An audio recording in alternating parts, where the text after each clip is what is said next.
Baumgartner, Cook, Coram, Court, Crowder, Donovan,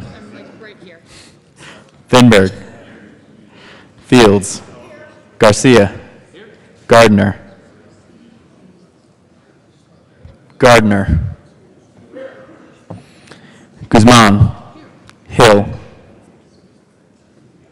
Hill, Holbert, John, Jones, Kagan, Kafalis, Kerr, Lambert, Lumberg, Marble, Martinez-Humenic, Merrifield, Moreno, Neville, Priola, Scott. Smallwood. Sonnenberg. Tate. Todd. Williams. Zinzinger. Can we still do that? Is the timing allowed? Okay. If it needs to change because of like the calendar. Mr. President. Here. Morning roll calls, 34 present, 0 absent, 1 excused. We have a quorum. Senator Donovan, please come and lead us in the pledge. Thank you, Mr. President. Will the chamber please rise and join me in the Pledge of Allegiance? I pledge allegiance To the flag of the United States of America and to the republic for which it stands, one nation under God, indivisible, with liberty and justice for all. Approval of the journal, Senator Priola. Good morning, Mr. President. I move that the reading of the Journal of Friday, April 21st, 2017 be dispensed with, and that the Journal be approved as corrected by the Secretary. You have heard the motion. Is there any objection? Seeing none, the motion is adopted. Please add Senator Aguilar to the roll. Senate Services. Correctly printed, Senate Bill 297 and 298, Senate Joint Resolution 41, correctly engrossed, Senate Joint Resolution 36, correctly re-engrossed, Senate Bill 274, correctly revised, House Bill 1255 and 1294, House Joint Resolution 1023, correctly re-revised, House Bill 1045, 1088, 1214, and 1263, correctly enrolled, Senate Bill 105 and 259, Senate Joint Resolution 31. Message from the House. The House has postponed indefinitely, Senate Bill 156, the bill is returned herewith. Majority Leader Holbert. Thank you, Mr. President. I move the Senate proceed out of order for a moment of personal privilege. The motion is to proceed out of order for a moment of personal privilege. All those in favor say aye. All opposed, no. Ayes have it, and we'll proceed out of order for a moment of personal privilege. Senator Sonnenberg. Thank you, Mr. President. Ask for a moment of personal privilege. Granted. Members, I want to tell you about some special guests that I have in, but I'm not going to introduce the 6th grade class from Marino. So that you can offer condolences, though, I am going to introduce you to my lovely wife, their teacher, Bonnie Sonnenberg. Help me welcome them to the chamber.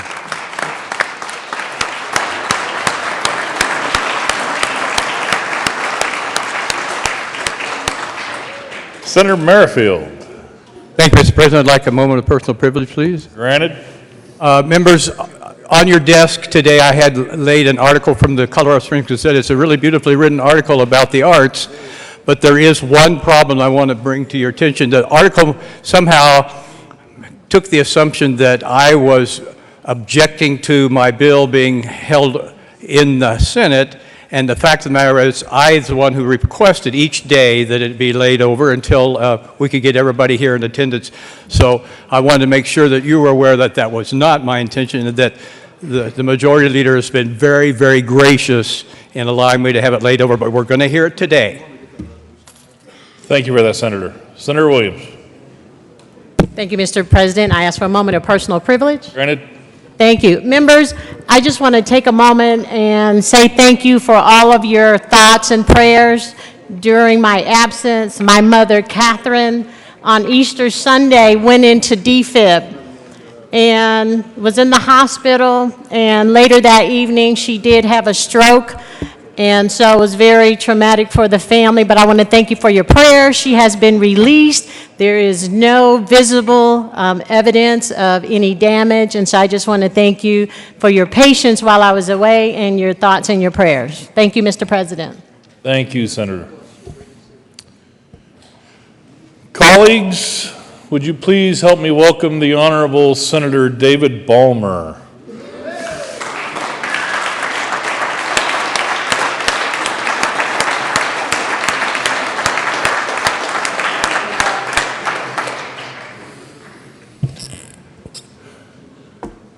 Third reading of bills, consent calendar.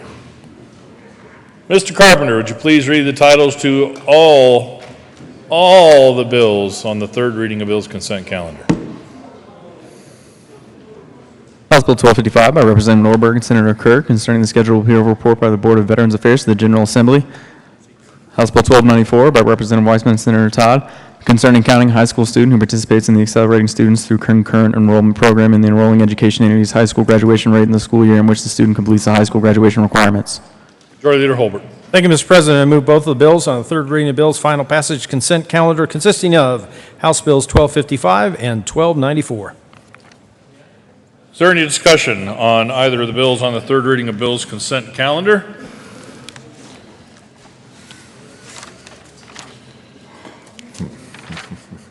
The motion is for the adoption of the bills on the third reading of bills consent calendar. Are there any no votes on either of the bills?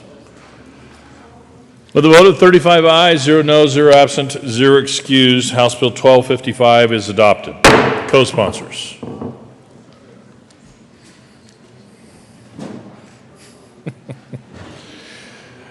With a vote of 35 ayes, co-sponsors on 1255, Senator Todd, Senator Crowder. Anyone else? With a vote of 35 ayes, 0 noes, 0 absent, 0 excused, House Bill 1294 is adopted. Co-sponsors. Senator Zenzinger, Senator Jones, Senator Moreno, Senator Kafalas, Senator Merrifield, Senator Kerr, Senator Williams, Senator Fields, Senator Donovan, Senator Cook, Senator Hill, Senator Crowder, Senator Baumgardner, Senator Sonnenberg, Senator Martinez-Humenick, Senator Gardner,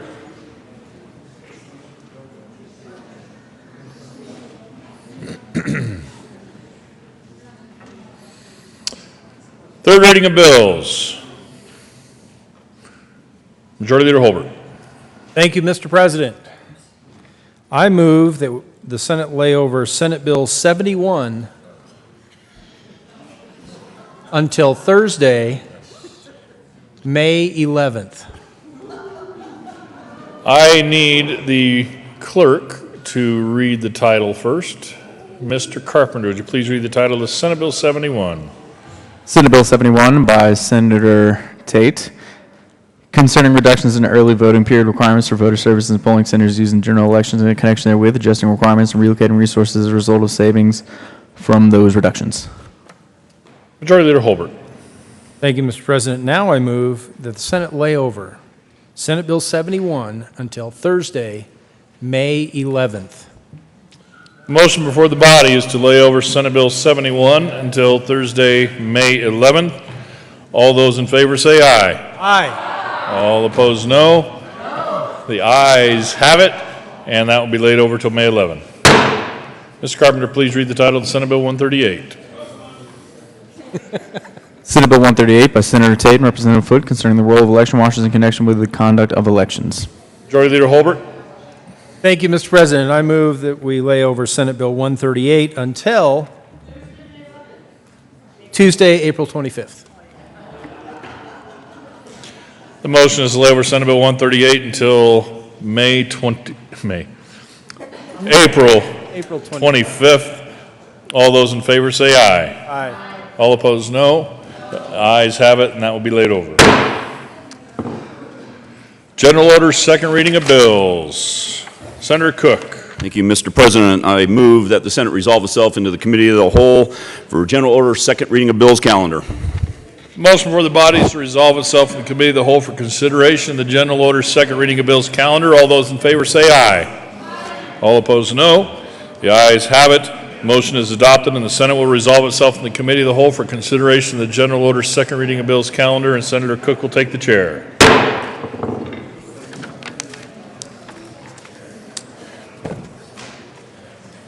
Thank you, Mr. President. The committee will come to order, and the quote rule is relaxed. Mr. Carpenter, please read the title to Senate Bill 281. Senate Bill 281 by Senators Neville and Marble and Representative Williams D. Coparubias, concerning holding Colorado government accountable for creating sanctuary jurisdiction policies. Majority Leader Holbert. Thank you, Mr. Chairman. I move that Senate Bill 281 lay over 3 bills to follow House Bill 1123.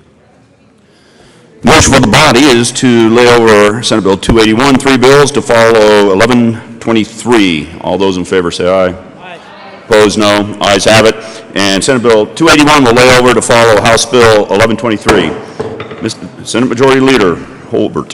Thank you, Mr. Chairman. I move that we lay over Senate Bill 3 until Monday, May 1st. The motion for the body is to lay over Senate Bill 3 to Monday, May 1st. All those in favor say aye. Opposed, no. Ayes have it, and Senate Bill 3 will be laid over to Monday, May 1st. Senator Holbert. Thank you, Mr. Chairman. I move that Senate Bill 188 lay over until Thursday, May 11th.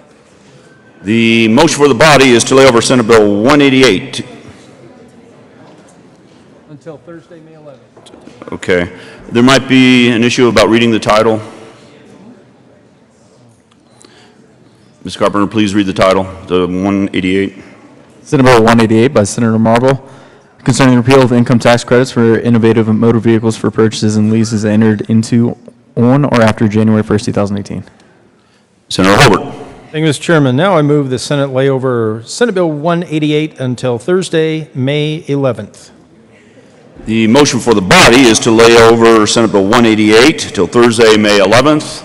All those in favor say aye. Aye. Opposed, no. Ayes have it, and Senate Bill 188 will be laid over till Thursday, May 11th. Mr. Carpenter, please read the title to House Bill 1123. House Bill 1123 by Representative Lebsack and Thurlow and Senator Marble, concerning the ability of a local government to extend the hours during which alcohol beverages may be sold for consumption on a licensed premises. Majority Leader Holbert. Thank you, Mr. Chairman. I move that House Bill 1123 lay over until 3 a.m. Thursday, May 11th. Or just All those in favor of laying over House Bill 1123 till 3 a.m., May 11th, say aye. Aye. Opposed, no. Ayes have it, and 1123 will lay over till 3 a.m. on May 11th. Right. Mr. Carpenter, please read the title of Senate Bill 281. Senate Bill 281 by Senators Neville and Marble and Representative Williams D. and Covarrubias, concerning holding Colorado government accountable for creating sanctuary jurisdiction policies. Senator Marble. Thank you, Mr. Chair. We move Senate Bill 17281. To the bill. Senator Neville. Thank you, Mr. Chair. Colleagues, Senate Bill 281, Colorado Citizen Protection Against Sanctuary Policies Act, does a few things. First of all, it declares that sanctuary policies are unlawful under the Constitution, U.S. Constitution, and multiple sections of federal law, and therefore unlawful in Colorado and contrary to public safety. It recognizes that federal court rulings have consistently declared federal supremacy and preemptive authority over immigration matters, and that states and subdivisions of a state have no lawful right to opt out of federal law by hindering or obstructing immigration law enforcement.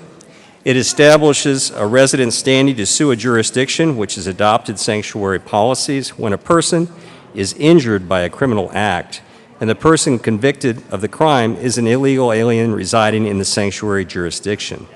Governmental immunity protections are waived for jurisdictions which have adopted sanctuary policies. Senator Marble. Thank you, Mr. Chair. This bill requires the governing body of each jurisdiction to affirm to the Department of Public Safety that it is in compliance with all federal laws, and moreover declares that any jurisdiction found by the DPS to be not in compliance is ineligible for state funds. This bill mandates that the State Department of Public Safety to publish on its webpage the periodic reports published by the Federal Department of Homeland Security listing state and county jurisdictions which have rejected ICE detainers. This bill provides hold harmless protection for jurisdictions adhering in good faith to U.S. Supreme Court decisions and 10th Circuit Court rulings on federal immigration law.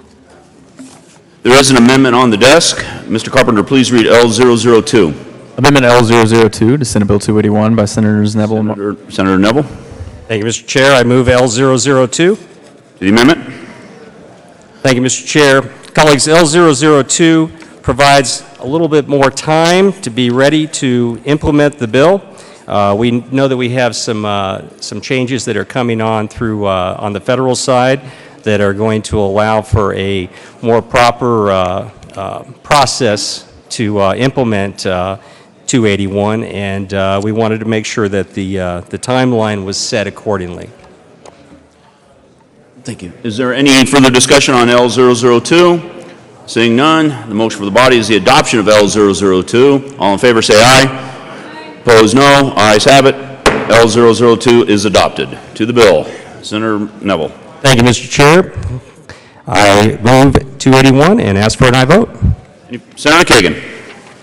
Thank you, Mr. Chair. I urge a no vote on Senate Bill 281.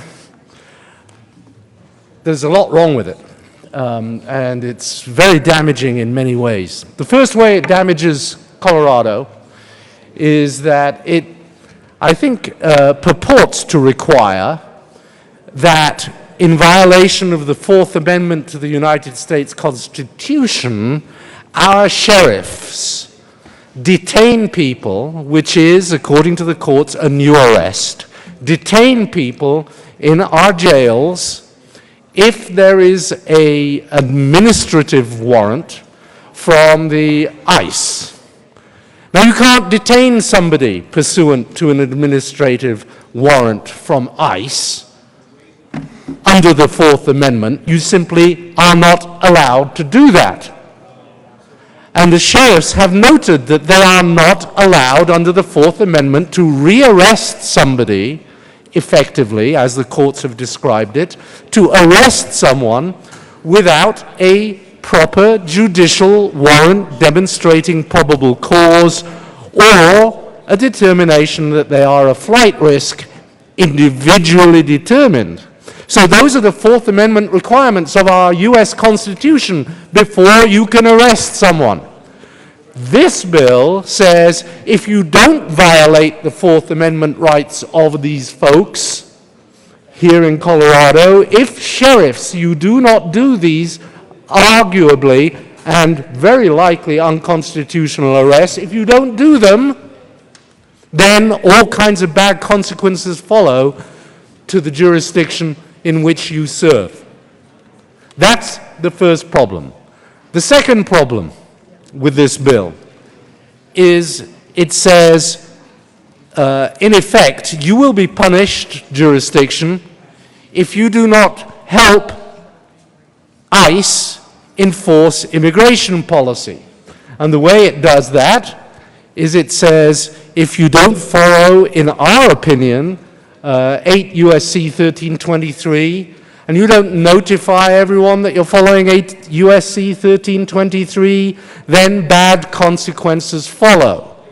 So you've got to join us in becoming effectively an enforcement division of the ICE authorities, federal authorities. There are two problems with this. Firstly, there is a 10th Amendment problem. We cannot be commandeered in Colorado by any other government, certainly not the federal government. We cannot be commandeered. And that anti-commandeering principle has been enunciated by the United States Supreme Court as part of the 10th Amendment. So we cannot be commandeered to help the government. We can decide to help the government, the federal government, but we can't be commandeered. Number two, the sheriffs have told us that if they become immigration enforcement as well as law enforcement with regard to the laws of Colorado, their cooperation, collaboration with all the communities of Colorado will dry up and public safety will be diminished. If folks don't feel safe going forward to cooperate with criminal investigations in Colorado with law enforcement, because they're worried that they or somebody in their family may, if they expose themselves to law enforcement, may get caught up in an immigration fight, then they will not cooperate. They will not testify. They will not report crimes. They will not give information about crimes. They will lie very, very low if they or anyone in their family or anyone they know has any questionable concerns about their immigration status. And that is inimical to public safety. So the sheriffs are asking us, please don't pass this bill. We have to keep Colorado safe. That is our task. That is our remit. We can't do it if this bill should pass. 10th Amendment scholars are saying, do not pass this bill. We can't be commandeered here in Colorado. And this bill is a loss of our rights. Now, I have an amendment. Oh, no, I don't have an amendment. Nope, I don't have an amendment. Then there is not one on the desk. Then there is not one on the desk. Right. I thought Fenberg was. I thought. Okay. Is there another speaker while you're looking for your amendment? I thought there was. Fenberg, you? I do, but I thought you. Okay. All right. I have an amendment. Okay. Okay. There is almost an amendment on the desk. Almost an amendment on the desk. Let me make sure. Hang on. Yeah, no. Sorry about that. Senator Fields, would you like Sorry, to? Mr. Chair. Okay, here's the amendment on the desk. Maybe.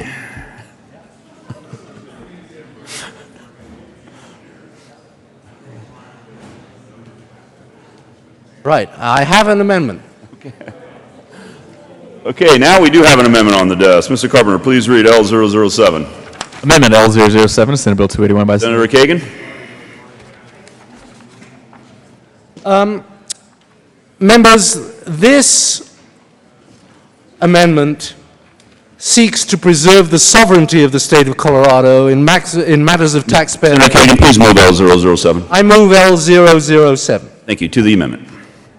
Now, before the state of Colorado can be any jurisdiction in the state of Colorado can be declared a jurisdiction that is a sanctuary jurisdiction, and terrible financial consequences and liability consequences fall upon the taxpayers of that sanctuary jurisdiction. Under current law, that sanctuary jurisdiction is declared by the federal government. We don't know how the federal government is going to determine whether, say, Greenwood Village is a sanctuary jurisdiction or Sheridan is a sanctuary jurisdiction.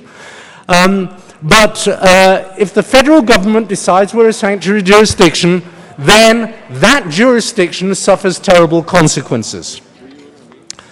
We don't want the federal government deciding whether Sheridan is a sanctuary jurisdiction and is going to lose lots of money and become liable for all kinds of events. Let's make sure, since they deal with, if we're going to have the federal government give the first pass on that, let's make sure that the United Nations also has a say. Because the United Nations deals with immigration issues, migration issues, and the United Nations should have a say before we buckle down and say, oh no, Sheridan has been declared a sanctuary jurisdiction by the federal government. Let's just make sure that's fair and let the United Nations weigh in first. So this amendment says that you can't be declared a binding sanctuary jurisdiction until both the federal government and the United Nations has agreed that you are indeed one. I urge an aye vote. Senator Neville. Thank you, Mr. Chair. Well, colleagues, I find this very amusing. I wanted to ask the sponsor of this amendment exactly where he found in the Constitution that we cede power to the United Nations. I do see in the Constitution where the United States government, the federal government, does have power and does have jurisdiction over immigration issues. So I understand that point, and I understand why it is not a violation of the 10th Amendment 281 is not in violation of the 10th Amendment, but I wanted to ask my colleague from Arapahoe County exactly where in the Constitution it does show that we should cede power to the United Nations on immigration. I urge a no vote. Any further discussion on L007? Seeing none, the motion for the body is the adoption of L007. All in favor say aye. Opposed, no. No. Noes have it, and L007 is lost. Senator Kagan.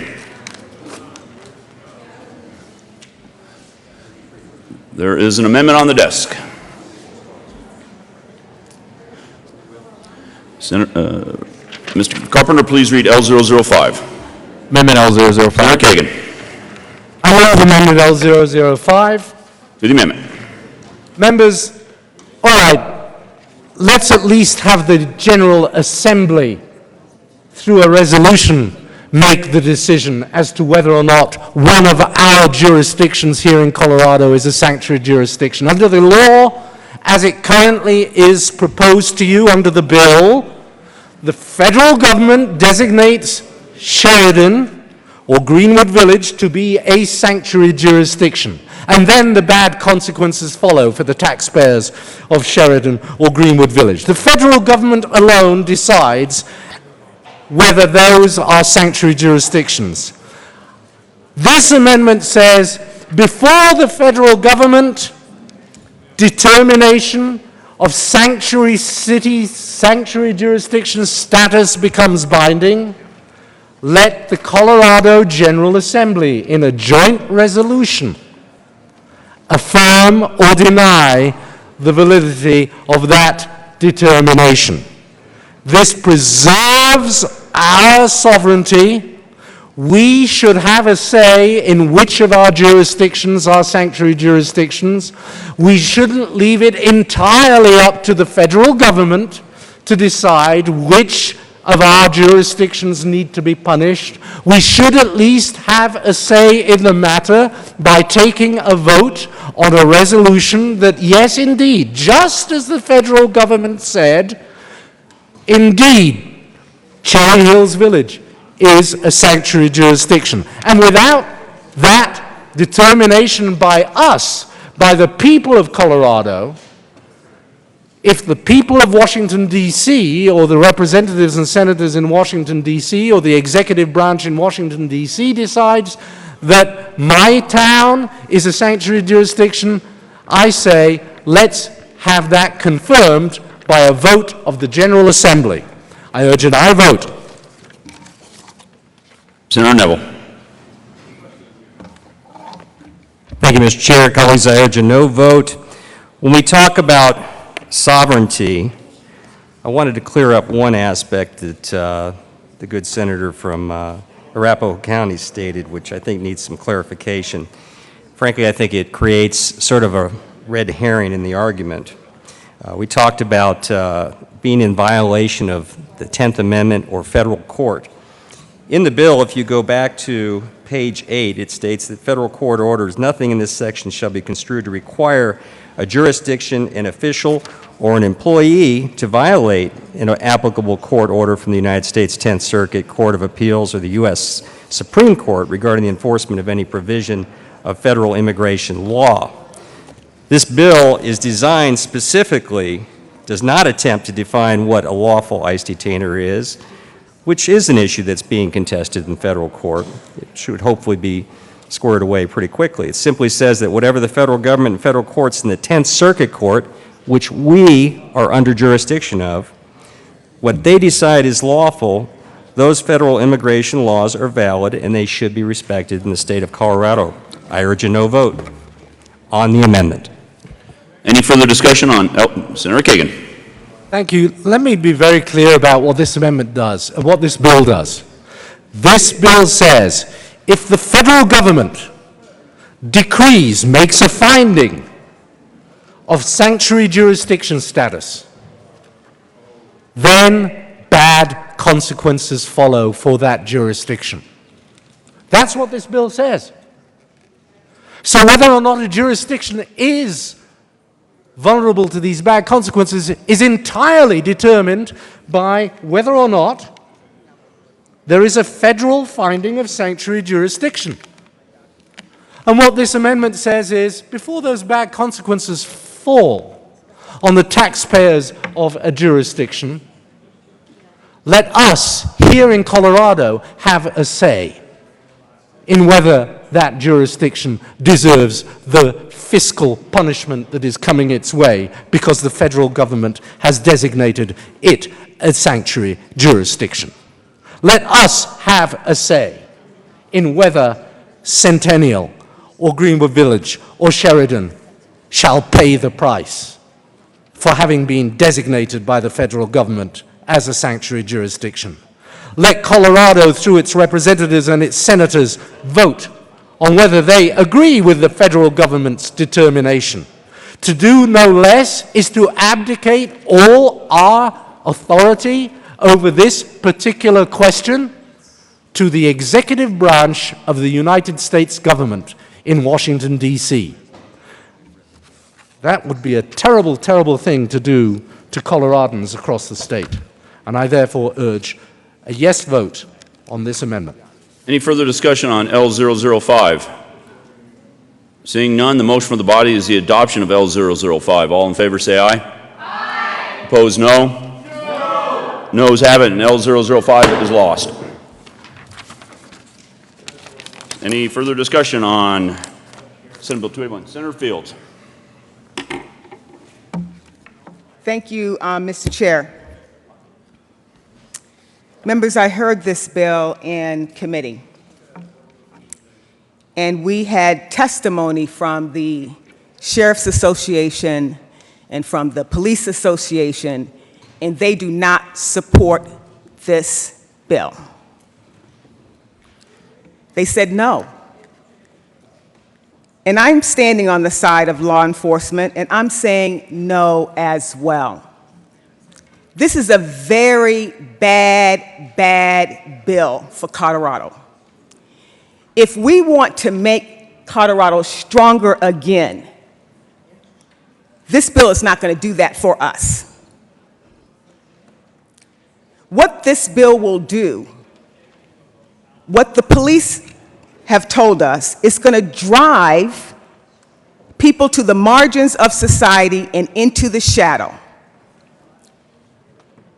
Once you start fining and penalizing cities for a definition that's called sanctuary cities, and there's no clear definition, the bill will tell you that's based on what the federal government defines it as.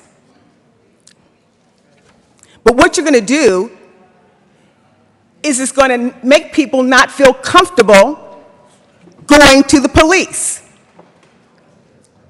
Now, this body in the House and in the Senate has worked really, really hard to increase public trust with law enforcement. What this bill will do is another form of profiling. How do you determine if someone is illegal? We live in the United States and everyone is presumed to be innocent. How do you identify someone that's illegal? So what I would like to do is to offer amendment.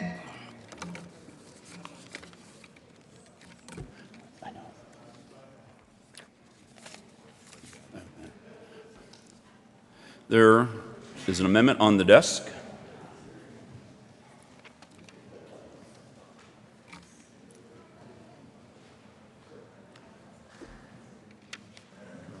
Oh, I'm waiting for the amendment. Hang on. Maybe.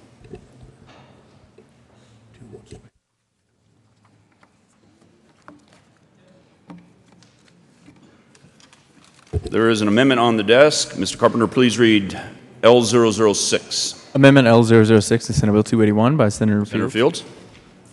Thank you, Mr. Chair. Members, basically, Senator Fields, please move the amendment.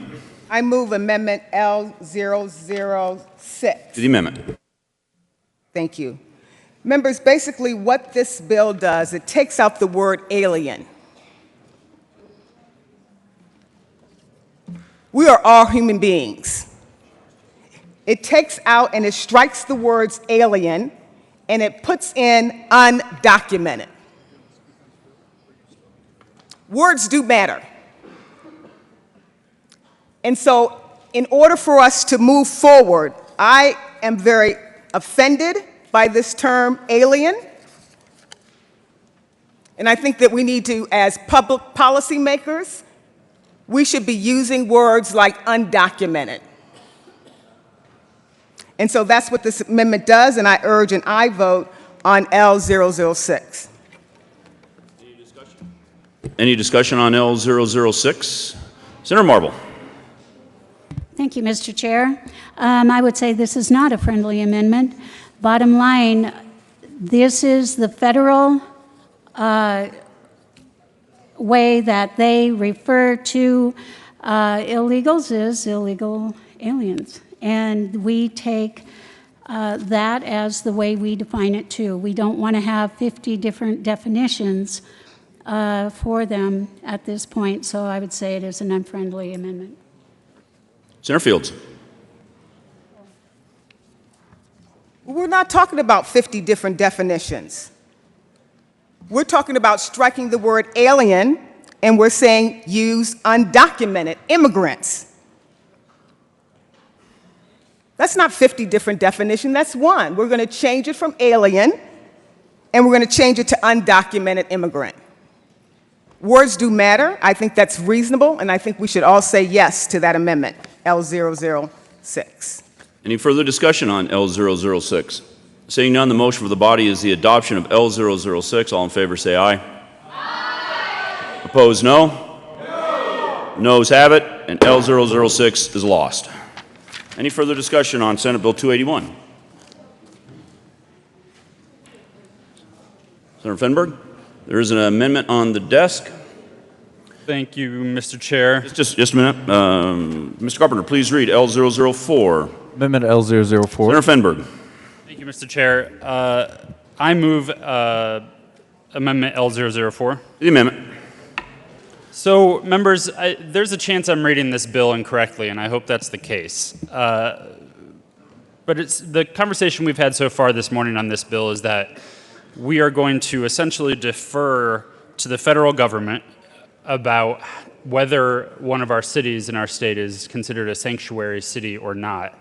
And based on that decision by the federal government about one of our cities, we will cut off all state funding for that city.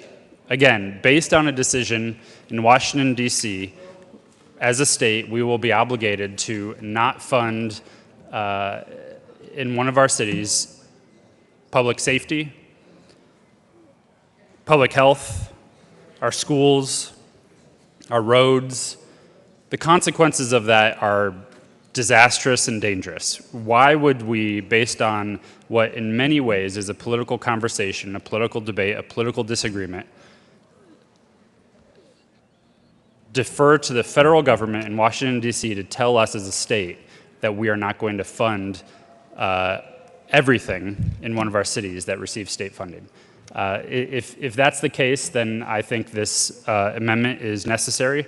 And what this amendment does is says that based on this bill, no funds shall be withheld that are used for public safety, public education, public health, human services, or transportation. I think if we are going to defund our cities, we at least need to make sure that we have some control and that we are still funding basic services to ensure for public safety, public health, and the basic operations of our cities, irrespective of a political disagreement we have with them. Senator Jones. Thank you, Mr. Chair. Members, I want you to remember our County Sheriff's Association has said that they do not want to become immigration enforcement officials. They want to be police enforcement. That could mean that all 64 of our counties could end up on a federal list, a blacklist of counties that are havens for undocumented people. So what this amendment says is that in every one of these counties, You can't cut off money for public safety because the sheriffs want to be sheriffs. Public education, a lot of these sheriffs are in rural areas. Public health, human services, or transportation. This bill would do that if some bureaucrat in Washington, D.C. decided to put your county on a list because of the behavior of your county sheriffs that don't want to become their agents. They want to be doing the job for the locals to police to make sure our streets are safe. So this amendment isn't just pie in the sky. It affects your county probably. We don't know what they're going to say in D.C., but why take that risk? All our counties could be on a blacklist. I ask for a yes on this amendment. Any further discussion on L004? Senator Neville. Thank you, Mr. Chair. Colleagues, I ask for a no vote on this amendment. We deal with a number of compliance issues on a regular basis when it comes to federal law. If federal funds are being given to the states, the idea is that the federal government is asking those states to utilize those accordingly. When sanctuary city policies are adopted, the public safety is put at risk. Therefore, it makes a lot of sense that the federal government would have some kind of a say in that, same as we do here when we take a look at issues that we deal with. When we fund education or other areas, we also have the oversight of the legislature, and we expect a certain compliance with state statute. This is what the federal government is doing, and I think that it's totally unreasonable, and urge a no vote on this amendment. Any further discussion on L004? Seeing none, the motion for the body is the adoption of L004. All in favor say aye. Aye. Opposed, no. The noes have it, and L004 is lost. To the bill. Any further discussion on Senate Bill 2? Senator Jones. Thank you, Mr. Chair. I can't let this county sheriff thing go. I think you'll appreciate that. Members, it's interesting, there was an article in the paper, Colorado sheriffs say they won't be shamed by new ICE naughty list. I would say it's more than a naughty list, it's a blacklist. But here's what the president of the organization said. On our end, it feels like intimidation about this list. I don't think any of us believes that because we won't violate the Fourth Amendment or violate case law, that we're providing sanctuary. My sheriff, Boulder County Sheriff Joe Pelley, says it's not his job to enforce federal immigration laws, and he doesn't want the job either. And here's why. Instead, he would prefer to build trusting relationships with immigrant communities. Because you know why? That's how you do good policing. That's how you keep people safe. Let's keep these roles straight. Let's not let some bureaucrat in Washington, D.C. blacklist potentially all of our counties because of the sheriff's positions. Let's vote no on this bill. Why would we give somebody in D.C. that much power over us to create a blacklist that can affect our citizens in all sorts of ways? I ask for a no vote on the bill. Any further discussion on Senate Bill 281? Senator Kerr. Thank you, Mr. Chair. I want to make sure folks understand exactly what it is we are voting on here. And sometimes we need to go back to the actual language of the bill before us.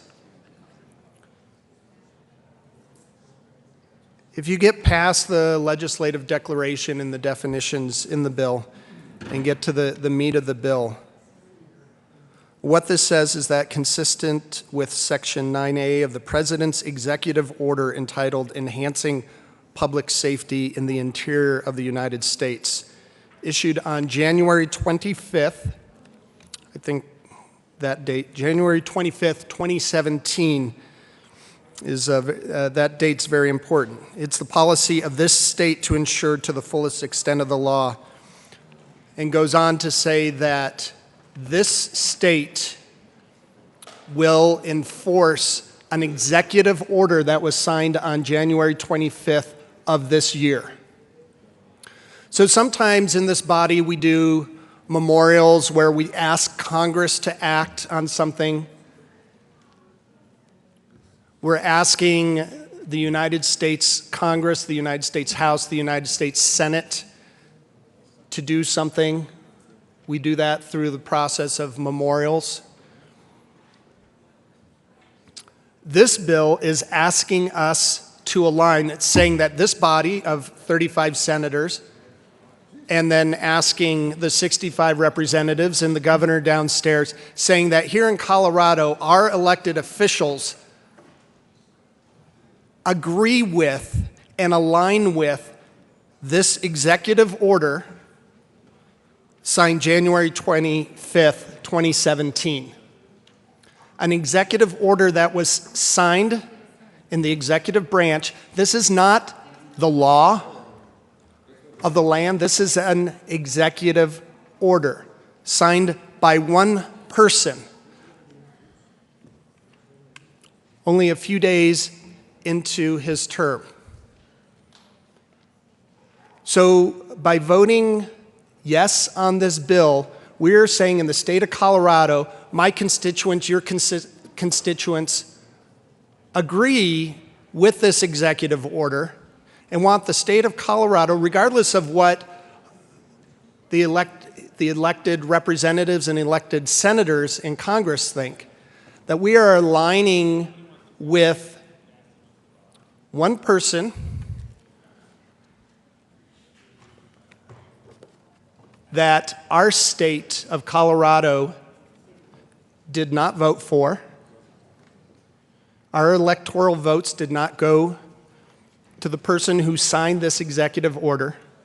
But we're saying that the laws in Colorado and the enforcement of this executive order, that we agree with that person.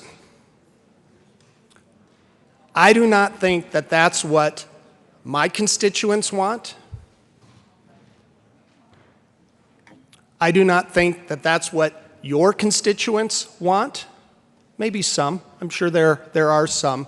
But in general, I do not think that our constituents want us to align the laws of our state, ceding the power of the state of Colorado to the executive branch in an executive order in Washington, D.C.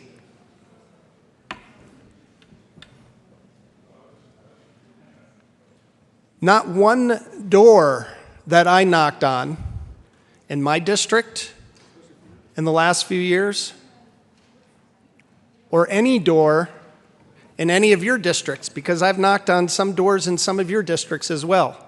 Not one time did somebody open up that door and look at me and say, this is what you should be doing here in the state of Colorado, is ceding our state power to an executive order in Washington, D.C., especially one signed on January 25th, 2017. I ask for a no vote on Senate Bill 281. Any further discussion on Senator Moreno? Thank you, Mr. Chairman. And colleagues, I rise in opposition to Senate Bill 281. The material effect of this bill is to essentially deputize our local law enforcement agencies to become federal immigration officers, to submit information about the immigration status of an individual to federal immigration authorities. That's not their job. Their job is to keep our communities safe. Their job is to help a domestic violence victim when they need it, not to ask about their immigration status first. That's the problem with this bill. The problem with this bill is that it assumes or suggests that all the people that have worked so hard to come to this country, to find a better life for their family, to pursue opportunity, that somehow they're criminals. that they shouldn't be here, that they are not productive members of our communities. That's not the people I know. That's not the people I represent in my community.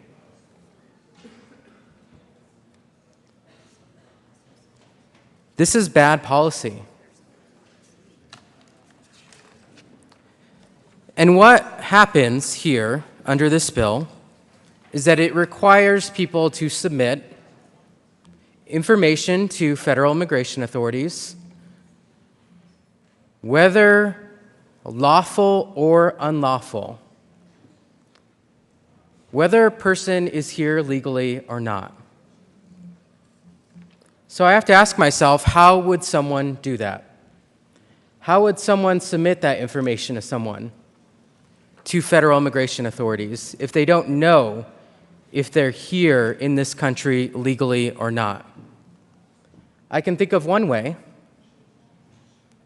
One way is that we are going to start encouraging neighbors to report on one another. This person speaks Spanish. I don't believe they're in this country legally. This person has a darker skin complexion than someone else. I don't believe they're in this country legally. That's not who we are, not as a country of immigrants. This flies in the face of everything that this country stands for. And for that reason, I strongly urge you to vote no on this bill. Any further discussion on Senate Bill 281? Seeing none, the motion for the body is the adoption of Senate Bill 281. All in favor say aye. Aye. Opposed, no? No. Ayes have it, and 281 is adopted.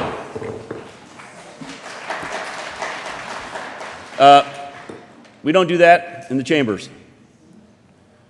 Mr. Carpenter, please read the title to Senate Bill 107. Senate Bill 107 by Senator Merrifield, concerning measures to reward public education entities that provide student access to arts education programs. Senator Merrifield. Thank you, Mr. Chairman. Ladies and gentlemen, we're going to talk about music. We're going to talk about art. We're going to talk about 107 and what it is and what it's not. Senator Merrifield, can you please sing that you move the bill and any committee report? I move Senate Bill 107. Senator Merrifield.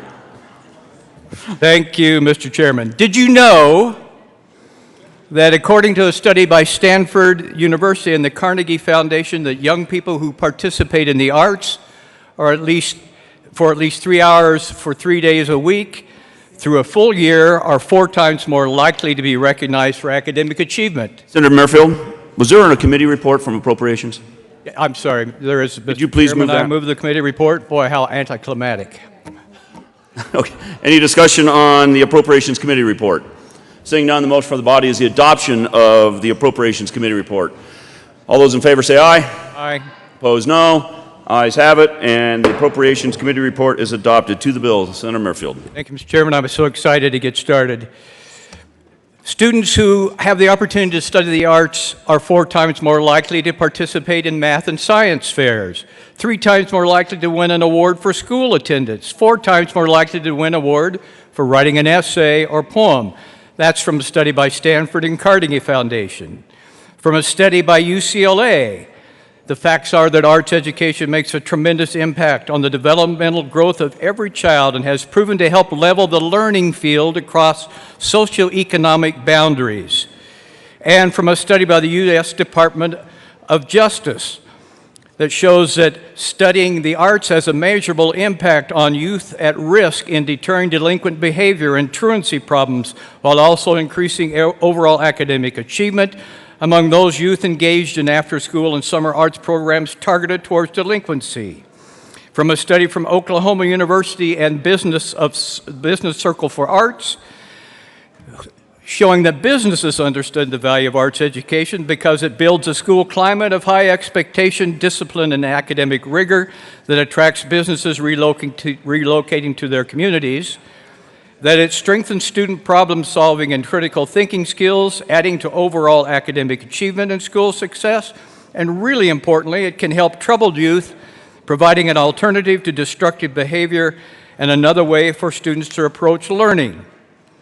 Also, from a study from Berkeley, it shows that here's something that we care about because we put so much emphasis on test scores. Study from Berkeley shows that SAT scores, which serve as a measurement for college readiness, showed that students who took 4 years or more of arts or music outperformed their peers who had taken a half a year or less by 58 points on the verbal portion and 38 points on the math portion.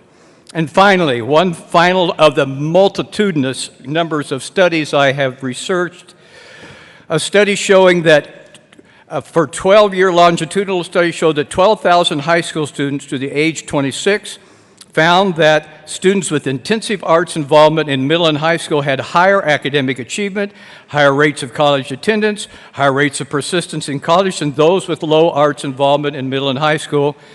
Interestingly, those findings especially pronounced for low-income students and English language learners who had the opportunity to be in arts-rich high schools.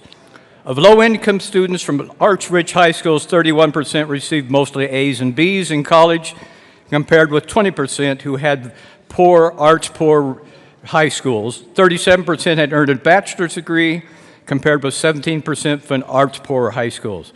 As young adults, they were more likely to have jobs that paid family-sustaining wages, more likely to vote, and more likely to volunteer. Well, we're all constantly talking about the achievement gap, and what can we do to decrease the achievement gap between at-risk students, low-income students, and those who have more opportunities? Well, here it is. Here's the magic bullet we've been looking for. Give them an opportunity to be involved in the arts and music. And yet, here in Colorado, 28,000 students have no arts, no music in their schools, no opportunities, and a third of the students who do have an opportunity to have less than an hour per week in studying the arts. In spite of all the data I've shown you that that's the magic bullet. So I have this bill that, as introduced, each school district, each public school, and the State Charter School Institute would receive additional points towards its accreditation or performance rating for offerings of courses or educational programs in dance, drama, theater, music, and the visual arts. ESSA gives us this flexibility to add this to the quiver.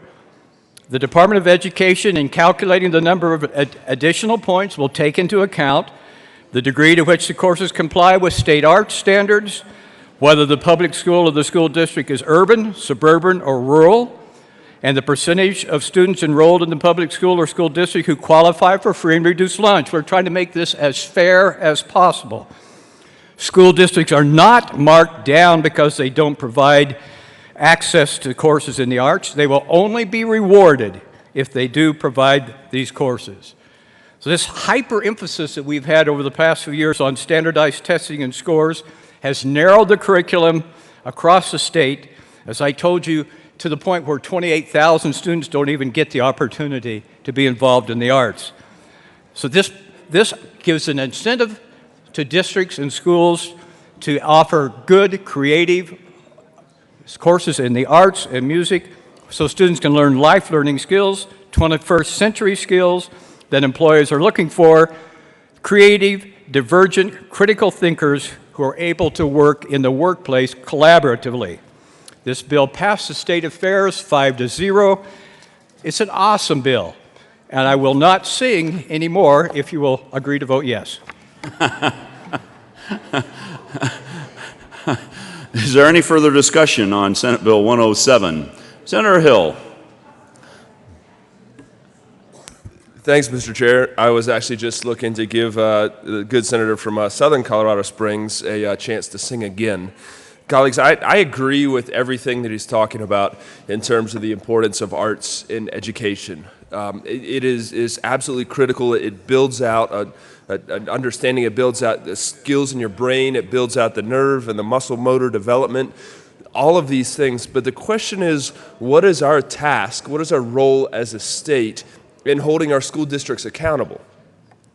And right now, we have determined that basically we're going to set standards based on reading and communications and math, right? I like to say it, communications and calculations. And what we're doing by adding this and giving extra credit for this option is that we're creating a system whereby anyone would be effectively penalized in the state rating standard if they didn't add this and add these qualifications. Now, I'm not saying it's not good to add these things, but there are some schools that may be focused on different areas. There may be some schools that take a different approach than is being presented here. And we're going to be penalizing them if they don't do a program in this way. And so that is my concern with this bill. I ask you, yes, support the arts. Yes, support this critical component of a child's holistic education. But to add it in this way to our state accountability standards actually, I think, pulls us farther away from where we want to be going rather than closer toward it, and respectfully ask for a no vote on this. Senator Todd. Thank you, Mr. Chair, and good morning, colleagues. I promise you I will not sing, but I do rise in support of this. And let me tell you why I rise in support. What our task is and what our goal is for education for the state of Colorado is to educate the whole child. It is to educate every cell of that child.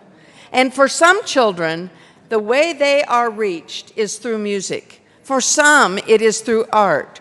For some, it is through physical education. And that is a pathway that opens up an opportunity for them to then be able to continue on learning.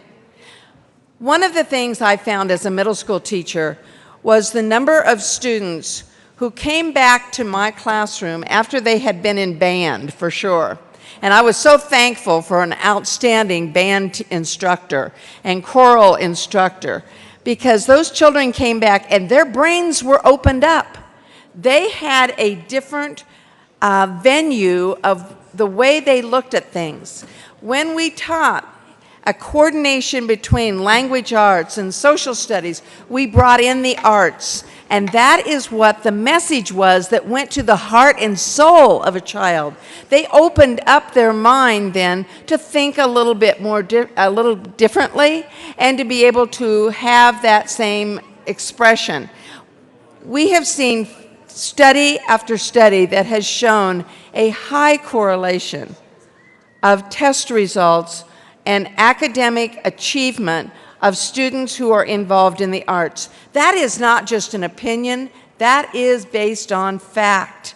So when we look at that and we talk about the whole child of educating, I'm not sure, and I said this to a good friend of mine who's a math teacher, but when you kick back at night, do you go home and do algebraic equations? Do you go back and dissect? Now, I know some of you do. Do you go back and dissect a sentence? Or do you kick back and listen to music? Do you kick back and listen to maybe your favorite vocal or instrumental music? It opens up your senses. It gives you a different direction. That is the same thing that is true with our children. So when we look at the encompassing challenge that we have to reach every child, as a teacher, finding out what is that that's going to captivate that child? What is it that's going to get them excited about learning? It oftentimes is through the gift of song, the gift of music. I would urge an I vote. This is not icing on the cake. This is the meat and potatoes of education, of helping some children stay in school, not drop out. We heard from a group from Colorado Springs. I can't remember the name of the group that came. And what was keeping them in school? The chair of the Senate Education Committee is who brought these students to the forefront. What kept them in school? It was music. It was about looking at the venue and the expression.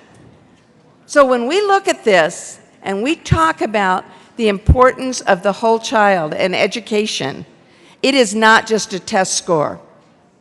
I don't look at you and ask you what is your SAT or ACT score, but I might ask you, what's your favorite country western song? I might ask you, what is the music that kind of holds you together?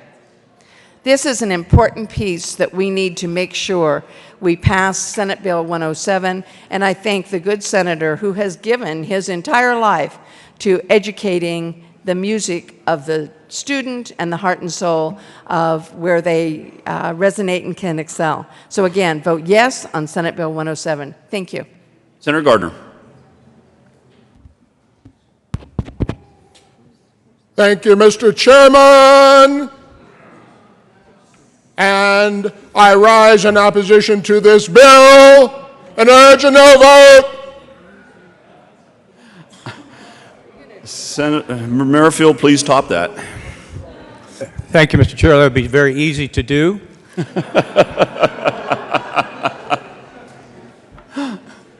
fact, I would ask that you compare the two voices and vote on which one was superior. I do want to respond to my colleague from Colorado Springs. There is no penalty for any school or district that does not decide to use the courses and curriculum that they provide for extra credit points.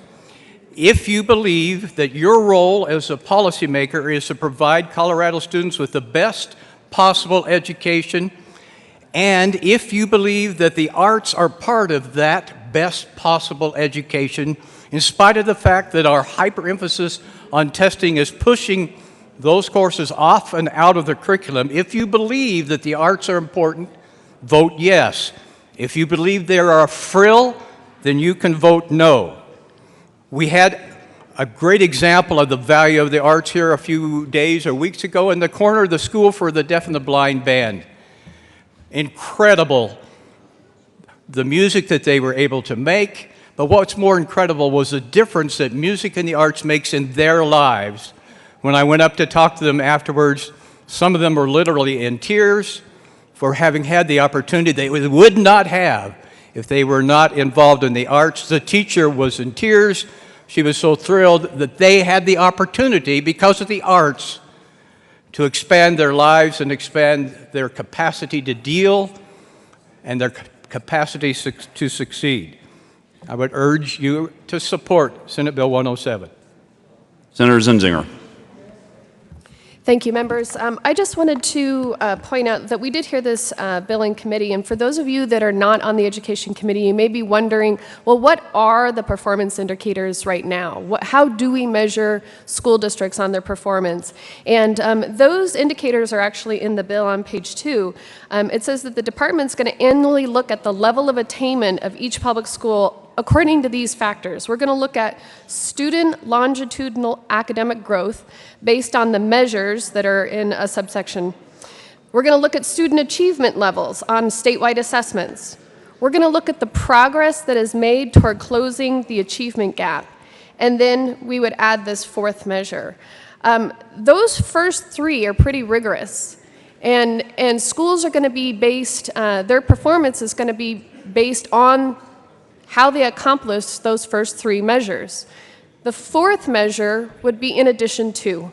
So it's not going to dilute anything. It's just going to reward those schools and school districts who recognize the value of integrating the arts into their curriculum instead of stripping it away. We won't be diluting anything. We'll actually be adding to. So I encourage a yes vote. Any further discussion on Senate Bill 107? Seeing none, the motion for the body is the adoption of Senate Bill 107. All in favor say aye. Aye. Opposed, no. No. Noes have it, and 107 is lost. Senate Majority Leader Holbert. Thank you, Mr. Chairman. I move that we rise, report progress, and beg leave to sit again at 11:40 a.m. today. The motion for the body is to rise, report progress, and beg leave to sit again at 11:40 a.m. today. All those in favor say aye. Aye. Those opposed, no. The ayes have it, and the committee will rise and report progress and sit again at 11:40 a.m.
Senate will come to order. Senator Cook. Thank you, Mr. President. The committee has met and had a number of bills under consideration. Will the clerk please read the report? Mr. President, your committee will hold legislative reports out under consideration the following attached bills, being the second reading thereof, and makes the following recommendation thereon. Senate Bill 281 is amended. Pass the second reader. Order engrossed and placed on the calendar for third reading. Final passage. Senate Bill 3 laid over until 5/1/17, retaining its place on the calendar. Senate Bill 188. House Bill 1123 laid over until 5/11/17, retaining their place on the calendar. Senate Bill 107 is amended. Lost on second reading.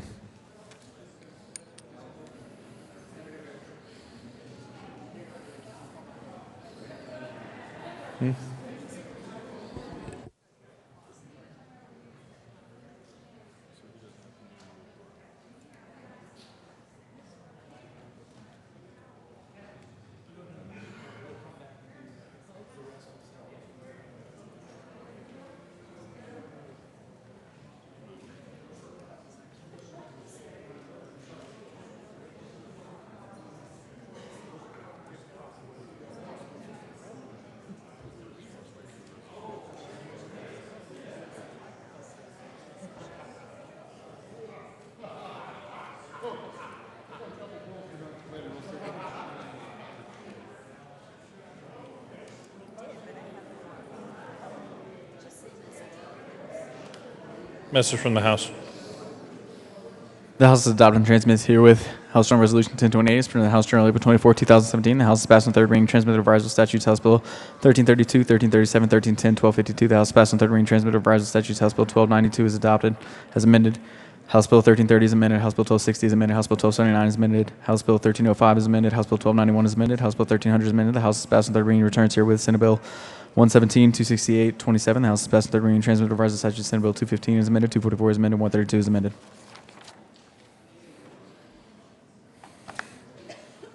Introduction of resolutions.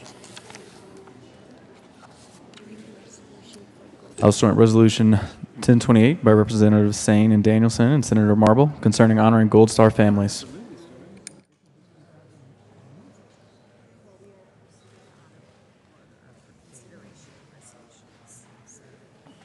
Majority Leader Holbert. Thank you, Mr. President. I move the Senate proceed out of order for consideration of a resolution, HJR 1028. The motion is to proceed out of order for consideration of Resolution HJR 1028. All those in favor say aye. All opposed, no. The ayes have it, and we will proceed out of order. Consideration of resolutions. Mr. Carpenter, please read the title of the House Joint Resolution 1028. House Joint Resolution 1028 by Representatives Sane and Danielson and Senator Marble concerning honoring Gold Star families. Senator Marble. Thank you, Mr. President. I move House Joint Resolution 1028 and ask that it be read at length. Mr. Carpenter. House Joint Resolution 1028 by Representatives Sane and Danielson and Senator Marble concerning honoring Gold Star families. Whereas, since the Revolutionary War, more than 1 million American soldiers have died in battle and military conflicts. Their families who have endured these losses and the accompanying grief are known as Gold Star families. And whereas, named for the practice of families hanging service banners in the windows of their homes with a star for each family member in the armed forces, deep blue stars were displayed for each living member serving, and they were replaced with a gold if their loved one lost his or her life serving our country and protecting our freedom. And whereas, Grace Darling Seibold founded the American Gold Star Mothers in 1928, her son George was serving in World War I. And while he was abroad, she channeled her worry into visiting hospitalized veterans. When the letters from her son stopped arriving and she learned of his death, she took action in her grief, and with a group of mothers established American Gold Star Mothers Incorporated. And whereas, since 1936, Gold Star Mother's Day has been honored through presidential proclamation as the last Sunday of each September. And whereas, the acts of heroism and the stories of courage of each fallen soldier are forever remembered in the minds and hearts of their families. And whereas, while national monuments and memorials serve as strong visible reminders for the men and women who made the ultimate sacrifice in service to our nation, Gold Star families are a living legacy of each fallen soldier and can help us all remember and honor these heroes by name. And whereas, long after the battles have ended, as our stars and stripes of liberty fly, the families who have at home a folded flag and an empty seat at the table deserve our respect and our support. Now, therefore, be it resolved by the House of Representatives of the 71st General Assembly of the State of Colorado the Senate concurring herein, that we, the members of the Colorado General Assembly, honor the pride and the pain of the parents and partners and children and siblings of our fallen heroes and recognize the families of these proud patriots with an expression of profound gratitude and respect. Be it further resolved that copies of this joint resolution be sent to the commanders of the American Legion posts in Colorado, the commanders of the Veterans of Foreign Wars posts in Colorado, the commanders of Colorado's active military bases, the Pikes Peak chapter of Gold Star Mothers, the Denver chapter of Gold Star Wives, and the chapters of the Blue Star Mothers of Colorado. Senator Marble. Thank you, Mr. President. Colleagues, please be seated. Today we have some very, very special people with us. And it is our pleasure to be here this morning to honor our Gold Star families and mothers. To the Gold Star families, our hopes are that you feel the sincere gratitude, respect, appreciation, and love we have for you all. We honor your family's eternal sacrifice and loss. I have a poem that I would like to read to you.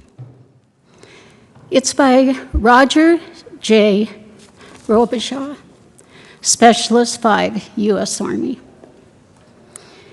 It is titled, I Stand Before You. I stand before you all today, but not one eye can see my way.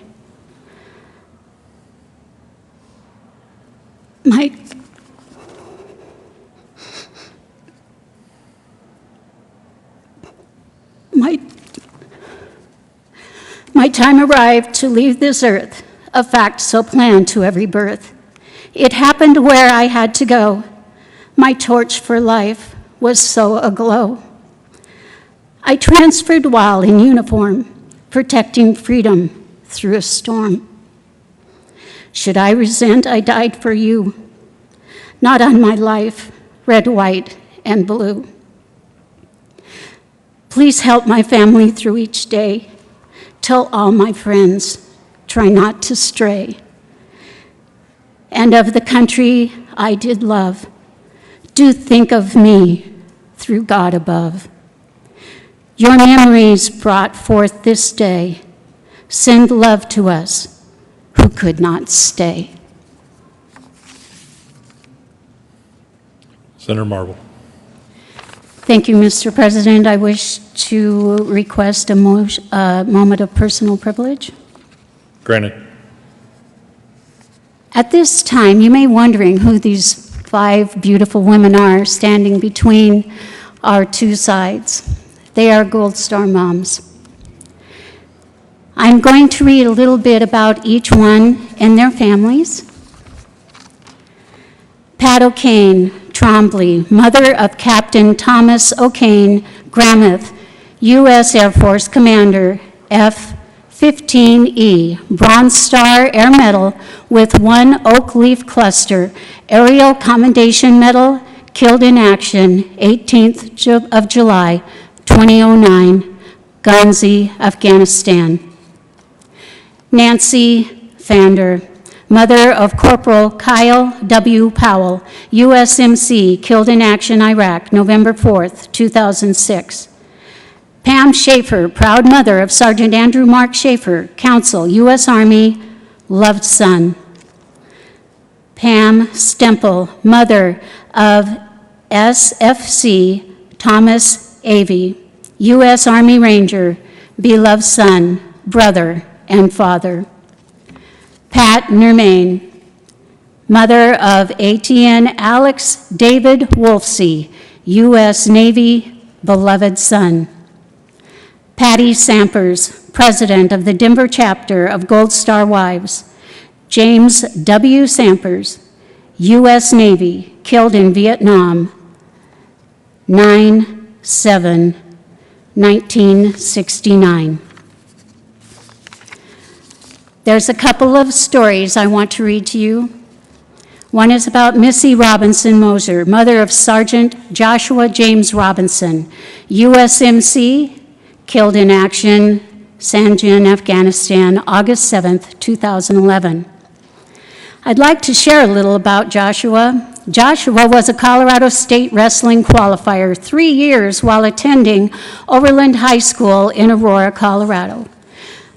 Josh enjoyed skiing the slopes of Colorado. He loved to go on family hunting trip for elk and deer in the Uncompahgre Mountains, ride horseback and camp in wall tents. He was a gifted water skier barefoot behind a sailboat and the first skier of the year on Lake Pueblo on January 1st. Josh liked to fish and camp on the lakes and rivers in Colorado. He was a true outdoorsman. These talents came into play when he enlisted in the Marines in 2003. Josh did 3 tours in Iraq and 1 to Afghanistan. Josh was known by his friends as Bug Eater in high school and Man Country in the Marines. Josh was a scout sniper in the Marines. One of the questions he was asked by a general was, how do you track those guys? He said, the same way you would track an elk or a deer. Some of the men in his unit told his mother the story of how Josh had caught a fish on a paper clip, string, and a stick with a grasshopper for bait. They couldn't believe it. Joshua was an instructor at the Marine Mountain Warfare Training Center in Bridgeport, California for 3 years. He taught high-angle sniper, mountain survival, and helped develop a man-tracking course. He rode horses, packed in with mules, skied and fished.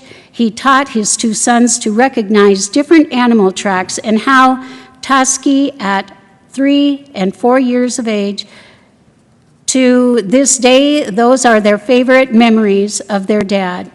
They all knew Josh, miss him dearly, especially his mom.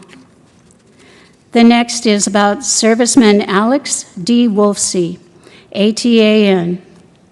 When asked if boot camp was difficult, Alex replied, no, it was just like football practice, except in college, you could do what you wanted after practice. Problem was, in college, I was too tired to do anything but crash. Alex truly loved being in the Navy so much that it was perhaps the happiest time of his life. And although he was only 23 at the time of his passing, his many experiences while in the Navy provided him what many spend a lifetime experiencing. He missed so much by so many and will never be forgotten. And that is from Mother Patricia Murnane and Father John Wolfsey. Patty O'Kane Trombley, mother of Captain Thomas O'Kane Gramuth, U.S. Air Force Commander. I think I did already read that, but I just want to go through your names again and be sure that everyone welcomes you. And the next is Nancy Vander, Pam Schaefer, Pam Stemple, and Pat Murnane and Patty Sampers. Please welcome them.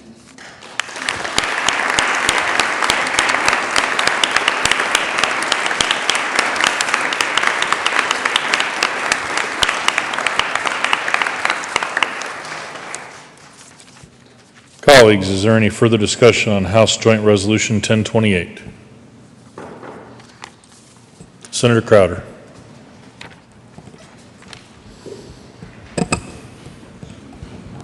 Thank you, Mr. President.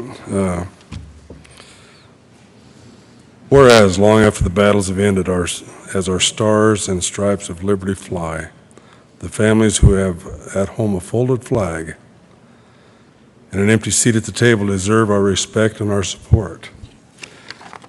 As a veteran myself, I understand what it's like to lose a family member.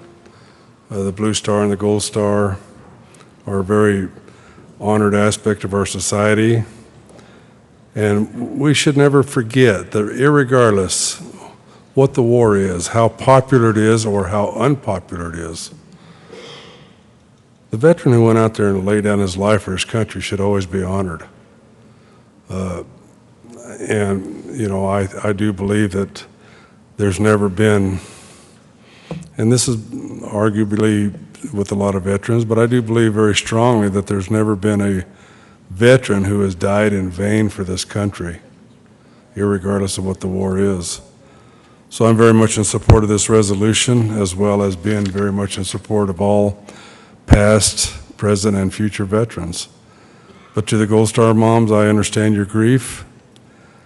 I do not live it, but I somewhat understand it. I do belong to the Honor Guard with an American Legion that does a lot of, well, military funerals. But the reality is it's a tough situation for the families. And we should never forget the families and what their sacrifices were to this nation. Thank you, ladies. Is there any further discussion?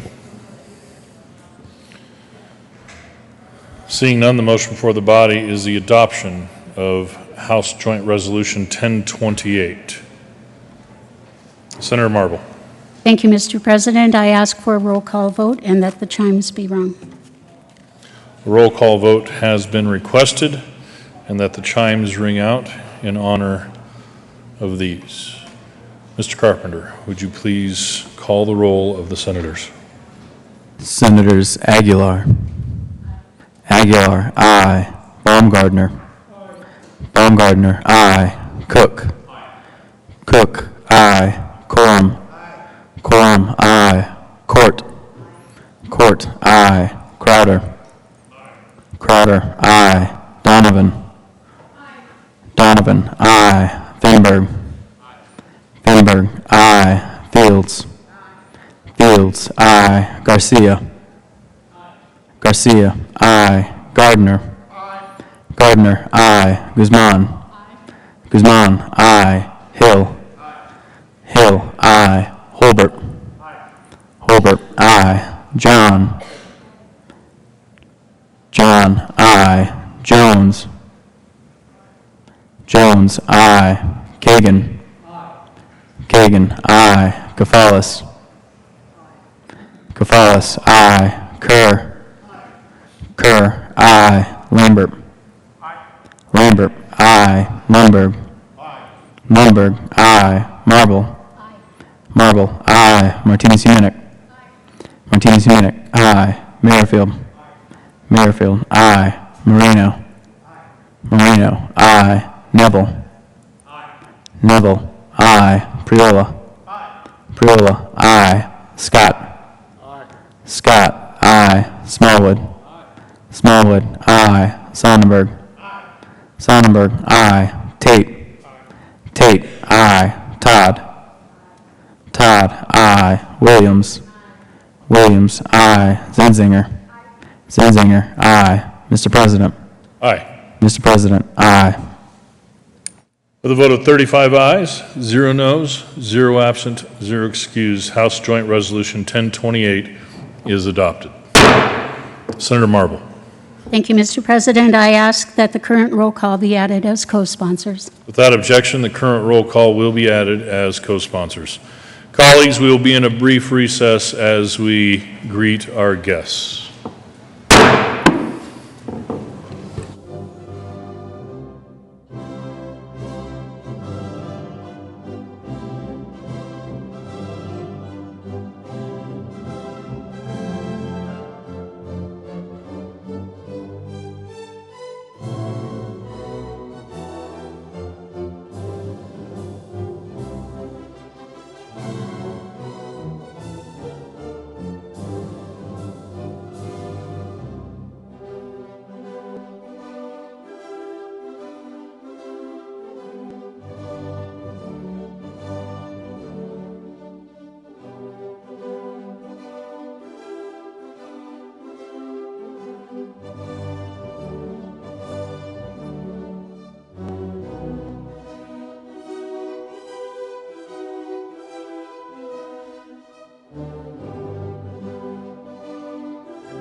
Senate will come back to order. Senator Cook. Thank you, Mr. President. I move we re-resolve ourselves into the Committee of the Whole for consideration of second readings bill calendar. You've heard the motion. All those in favor say aye. All those opposed, no. The ayes have it. And the committee will re-resolve into the Committee of the Whole for consideration of general order, second reading of bills. Senator Cook will take the chair.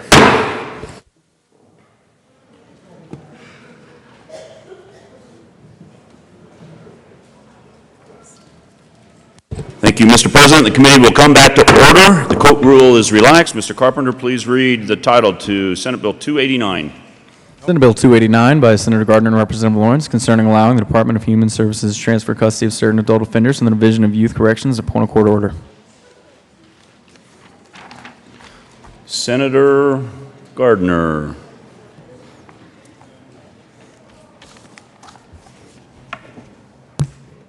Thank you, Mr. Chair. I move Senate Bill 289 and the Judiciary Committee report. To the Judiciary Committee report.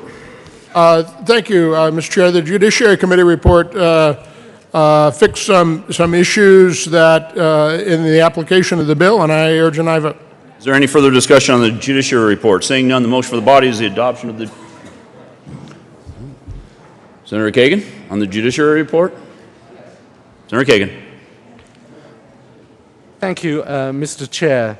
In the Judiciary Committee, the bill was amended to make it so that a third-degree assault could trigger a request to incarcerate in adult prison a juvenile on a sentence that was handed down as a juvenile. Now, a third-degree assault is a misdemeanor.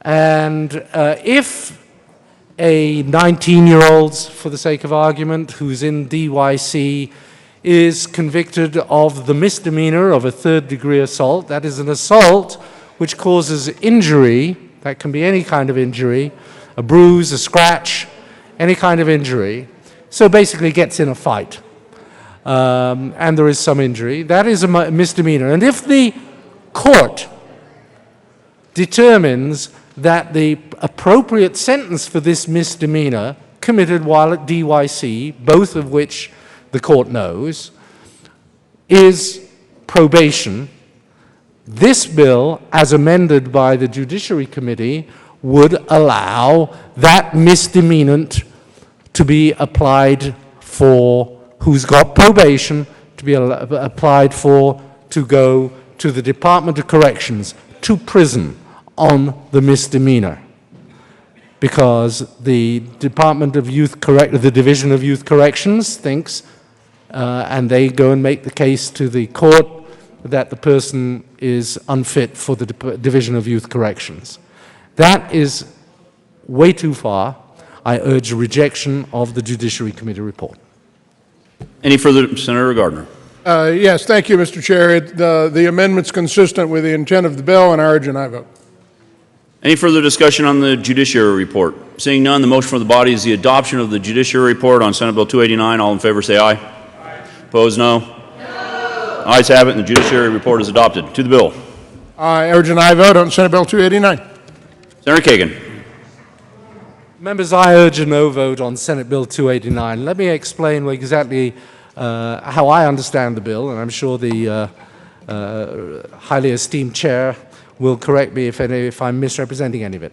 But what happens if 289 is passed? Right now, under current law, if a juvenile is adjudicated delinquent and committed to the Division of Youth Corrections, that juvenile is there for usually not certain period of time, they are committed to the Division of Youth Corrections and then put on a short probationary sentence once they've completed all their work in the Division of Youth Corrections. Now, suppose that particular youth at the time of their commitment is an aggravated juvenile offender. They've committed a particularly serious offense. Then, at the time of their original sentencing on the original juvenile charge, the district attorney can ask the court to sentence them as an aggravated juvenile offender and say, this particular guy, yes, maybe he should go to the Division of Youth Corrections, but if he doesn't do well, once he turns 18, court authorize him to be imprisoned rather than treated in the Division of Youth Corrections. Authorize some punishment if he doesn't do well.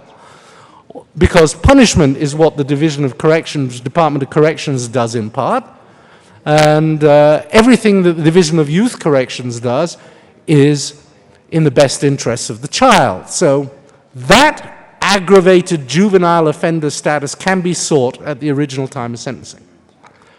But if this bill should pass, we'll take somebody who was not sentenced as an aggravated juvenile offender, was sentenced as a juvenile, and started doing their time. And their time extends beyond the age of 18. When they're 18, at the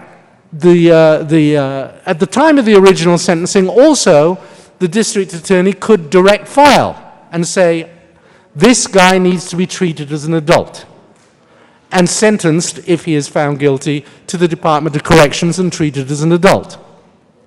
If they do that, then there is an argument about whether or not adult treatment is appropriate for this particular juvenile. The defense has their say, there's a full hearing, there's a right to counsel, and the court makes a determination as to who's right and whether or not the person should be an adult. All this happens at the time when the juvenile is sentenced.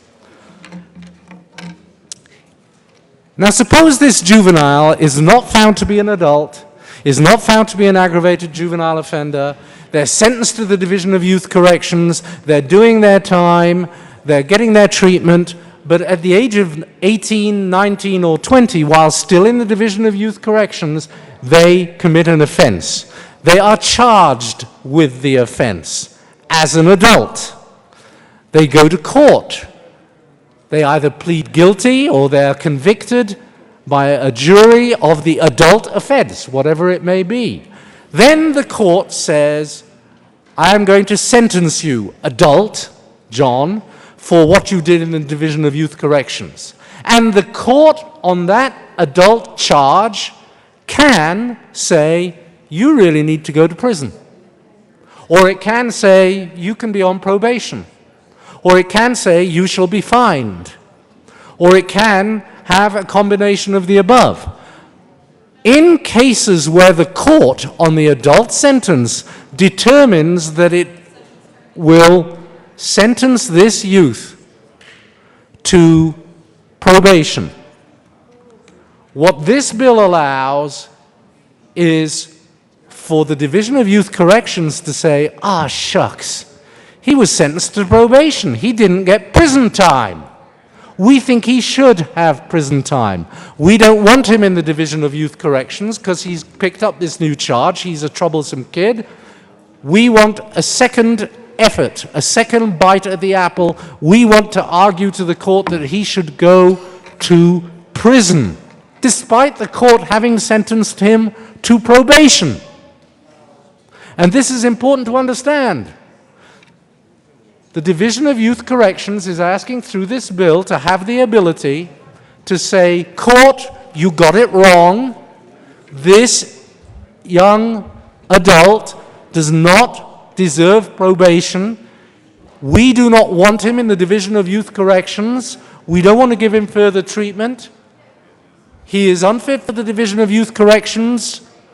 He is not likely to gain anything more from the Division of Youth Corrections. You got it wrong, court. Change his original sentence. Can't change the sentence that's just been handed down, but the original sentence, make that prison rather than DYC. Now, that's of dubious constitutionality, but it's certainly bad policy. Let the courts decide which young adults should go to prison.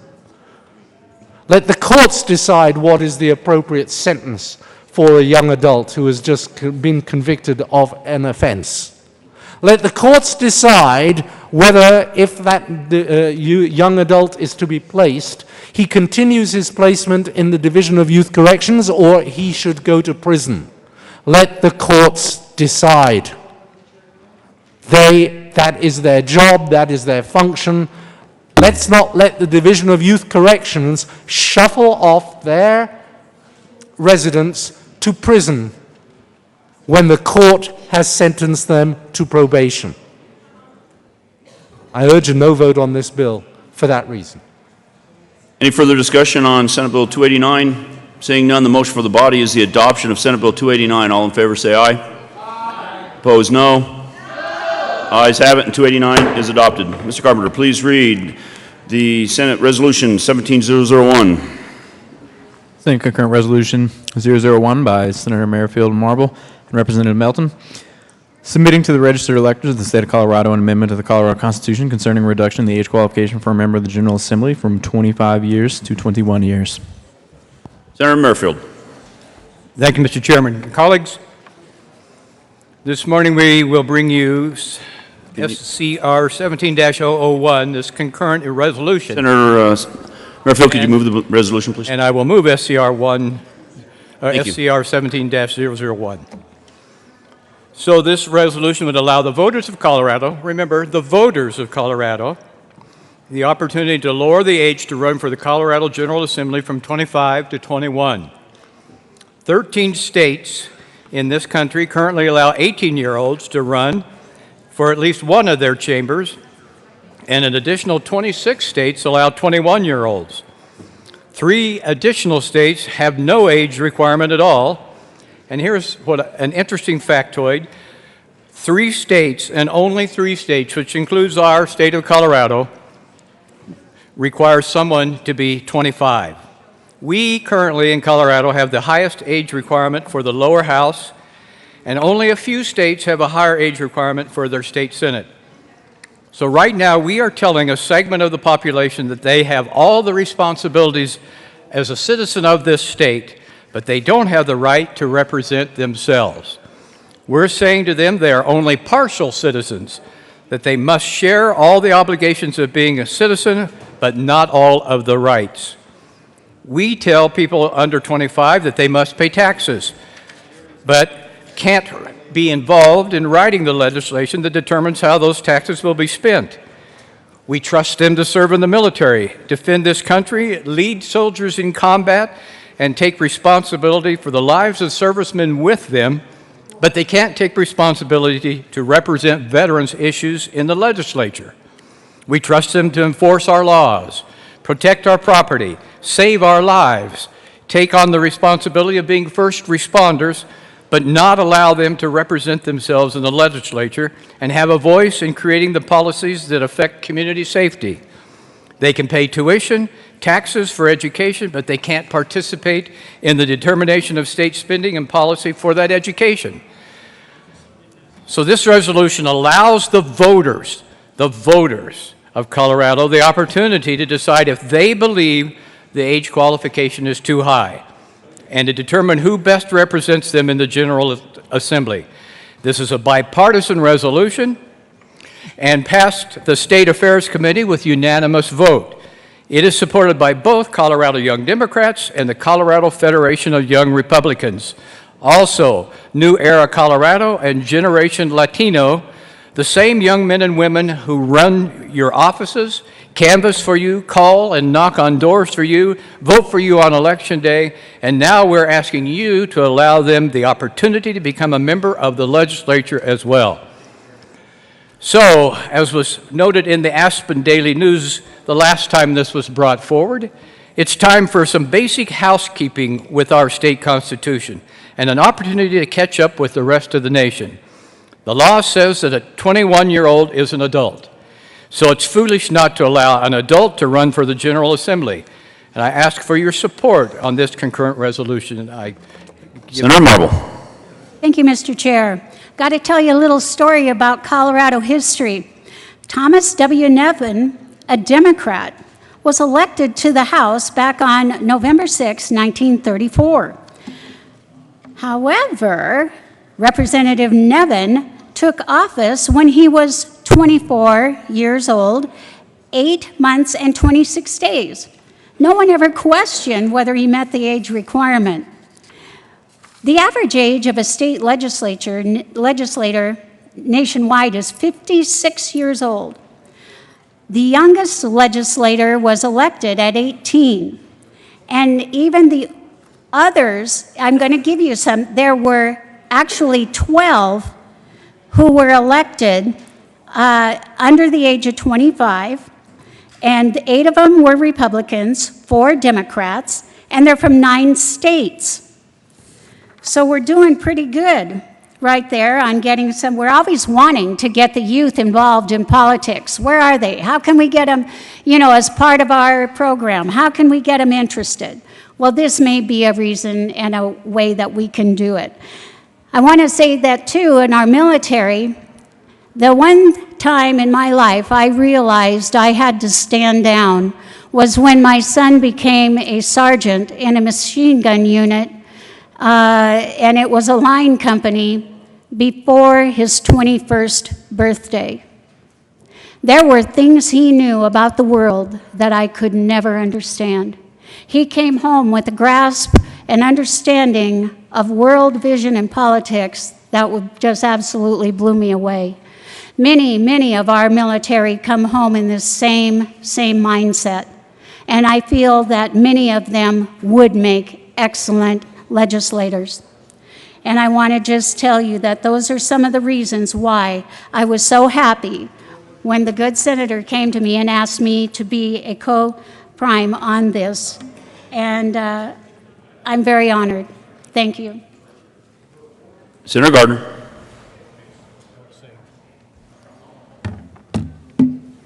Thank you, Mr. Chair. I would ask that you protect me from the others in the well who are trying to prevent me from delivering my message in song. That could be a fine if you do. Thank you, Mr. Chair.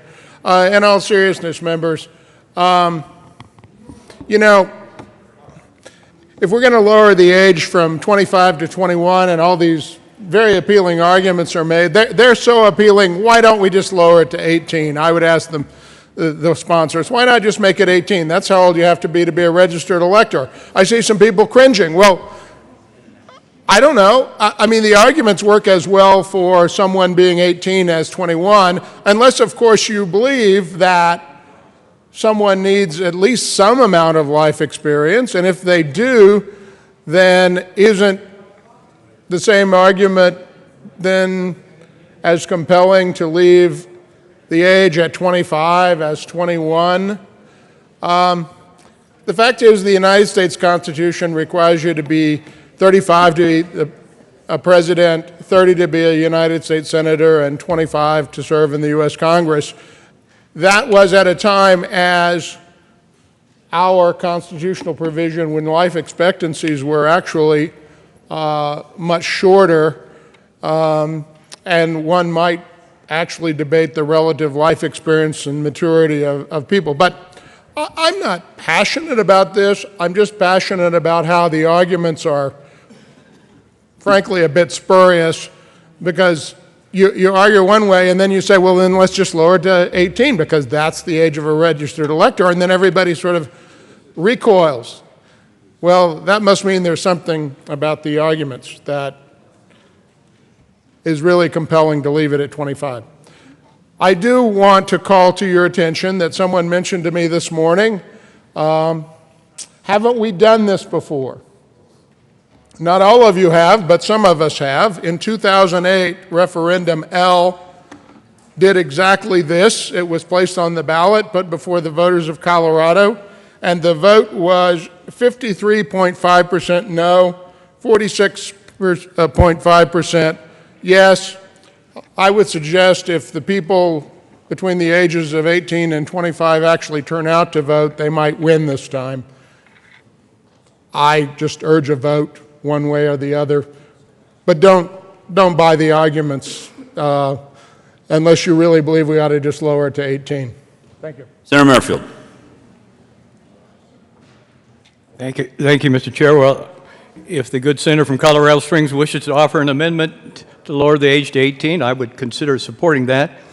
However, getting to 21, I think is a good start, and I think Colorado's voters can make that decision. If they feel it's wise, we'll trust the wisdom of the voters. And this is about our Constitution, not about the federal Constitution. So if you believe, as I do, that young people can represent us succinctly and maturely, and as I believe that the most outstanding young people will be those who rise to the top, who get themselves through the primaries and present themselves as a candidate, I would urge you to support this legislation. Thank you. Any further? Senatorial 5 has been requested and is granted.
Committee will come back to order. Is there any further discussion on SCR 001?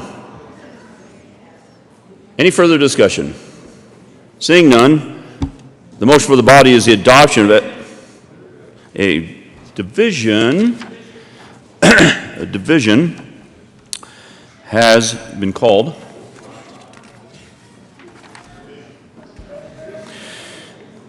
Can I get a glass of water? Got a cough coming on.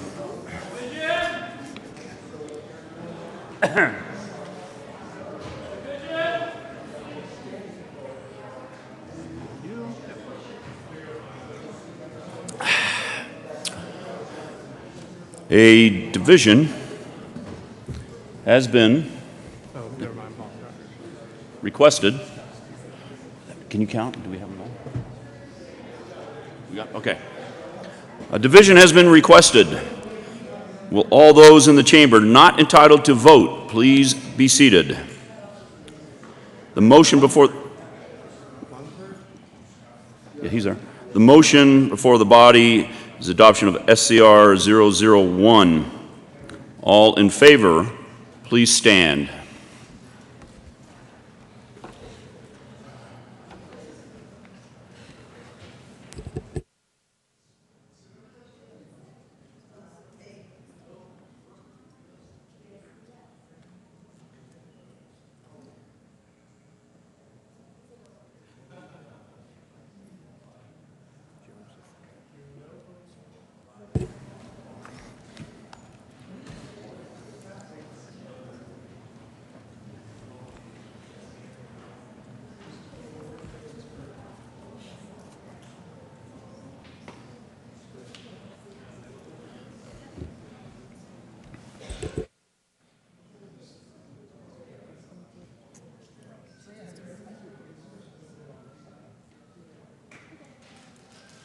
Please be seated.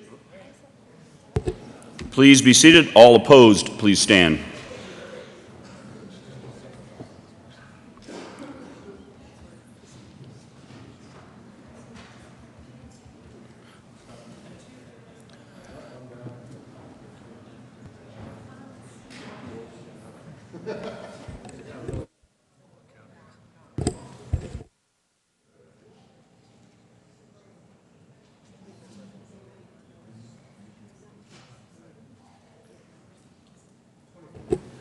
The motion is adopted.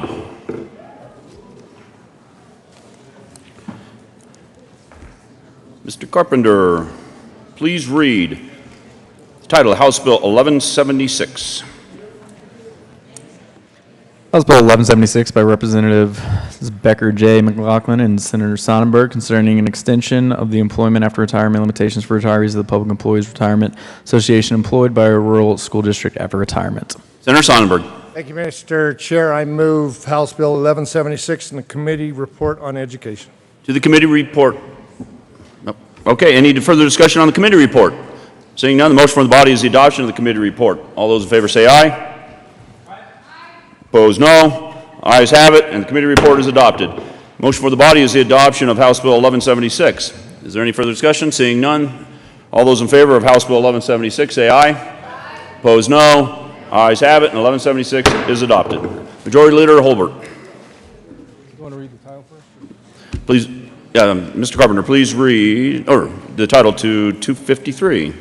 Senate Bill 253 by Senators Marble and Guzman and Representative Garnett and McKean concerning increasing the authority for certain providers of alcohol beverages to provide beverages to customers from approved sales rooms. Senator Holbert. Thank you, Mr. Chairman. At the request of the sponsor, I move to lay over Senate Bill 253 until Wednesday, April 26th. Motion for the body is to lay over Senate Bill 253 to Wednesday, April 26th. All those in favor say aye. Opposed, no. Ayes have it. Senate Bill 253 will lay over to April 26th. Mr. Carpenter, please read the title of Senate Bill 287. Senate Bill 287 by Senator Priola and Representative Garnett concerning an income tax credit for charitable contributions to an eligible endowment fund. Senator Priola. Thank you, Mr. Chair. I move Senate Bill 287 and the Finance Committee report. To the Finance Committee report. We made an amendment tweaking the date for the fiscal note. Ask for an aye vote. Any further discussion on the Finance Committee report? Seeing none, the motion for the body is the adoption of Finance Committee report. All in favor say aye. Aye. Opposed, no. Ayes have it, and the Finance Committee report is adopted. Senator Priola. Ask for a yes vote on Senate Bill 287, good for charities. Any further discussion on Senator Court? Thank you, Mr. Chair. Folks, this is to give a tax credit of millions of dollars to people who can afford to give charities endowment money. Now, I think our charities are wonderful. I think our nonprofits do a fabulous job. But to give away $5 million from general fund to people who can afford to give megabucks to our nonprofits seems to me to be bad policy.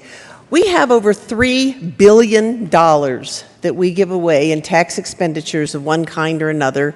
I don't think we need to add this to that list. I oppose this bill. I hope you'll join me. Thank you. Any further discussion on Senate Bill 287? Seeing none, the motion for the body is the adoption of Senate Bill 287. All in favor say aye. Aye. Opposed, no. Ayes have it, and 287 is adopted. Mr. Carpenter, please read the title to Senate Bill 273.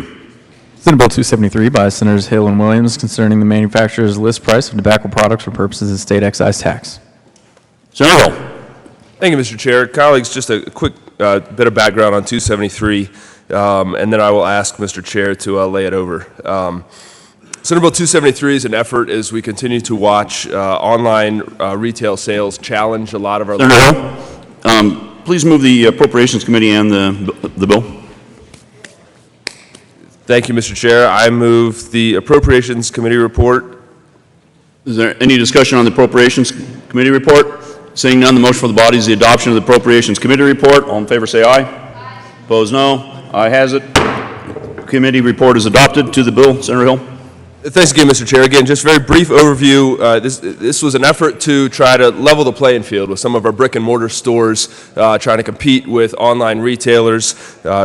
We realize we've got more work to do as we move farther along in this process. I appreciate my co-sponsors' support and help on this important issue, the rest of the committees who have heard this, but I'd like a little bit more time to work on this, Mr. Chair. With that, I move to lay over Senate Bill 273 until May 11th. And any further discussion? Seeing none, the motion for the body is to lay over 273 to May 11th. All those in favor say aye. Aye. Opposed, no. The ayes have it, and 273 will be laid over till May 11th. Mr. Carpenter, please read the title to House Bill 17-1165. House Bill 1165 by Representative Lebstock and Senator Aguilar concerning the resolution disciplinary actions of agencies within the Department of Regulatory Agencies. Senator Aguilar. Thank you, Mr. Chair. I move House Bill 1165 and the Business, Labor, and Technology Committee report and the Appropriations Committee report. To the Business, Labor, and Technology report. We change monthly to every 30 days. I'd ask for your aye vote. Is there any further discussion on the Business, Labor, and Technology report? Seeing none, the motion for the body is the adoption of the Business, Labor, and Technology report. All in favor say aye. Aye. Opposed, no. Ayes have it. The Business, Labor, Technology Committee report will be adopted. To the Appropriations Committee report. In appropriations, the $20,000 for implementation was added, and I'd ask for an aye vote. Any further discussion on the Appropriations Committee report? Seeing none, the motion for the body is the adoption of the Appropriations Committee report. All in favor say aye. Aye. Opposed, no. Ayes have it, and Appropriations Committee report is adopted. To the bill. Thank you, Mr. Chair. This bill is a transparency bill. Make sure that folks can easily identify when practicing podiatrists, dentists, medical doctors, nurses, optometrists, and veterinarians have had their license revoked or suspended, and allows insurers to update that, and I'd ask for your aye vote. Any further discussion on 1165? Seeing none, the motion for the body is the adoption of House Bill 1165. All in favor say aye. Aye. Opposed, no. The ayes have it, and House Bill 1165 is adopted. Mr. Carpenter, please read the title to House Bill 1057. House Bill 1057 by Representatives Winter and Liston and Senators Kerr and Gardner concerning the adoption of an interstate compact to allow persons authorized to practice physical therapy in the state to obtain the privilege to practice physical therapy in other member states and in connection therewith, making an appropriation. Senator Gardner. Thank you, Mr. Chair. I move House Bill 1057. And the Finance Committee report? Oh, Senator Kerr. Thank you, Mr. Chair. I move the Finance Committee report. To the Finance Committee report. Thank you, Mr. Chair. The Finance Committee report does some great work here. We removed an annoying little petition clause and inserted the safety clause. I ask for an aye vote. Any further discussion on the Finance Committee report? Seeing none, the motion for the body is the adoption of the Finance Committee report. All in favor say aye. Aye. Opposed, no. The ayes have it, and the Finance Committee report is adopted. To the bill. Thank you, Mr. Chair.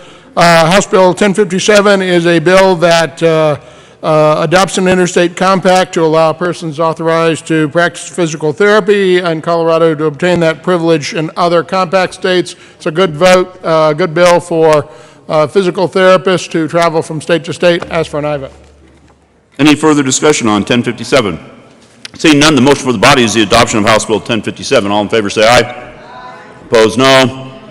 The ayes have it, and House Bill 1057 is adopted.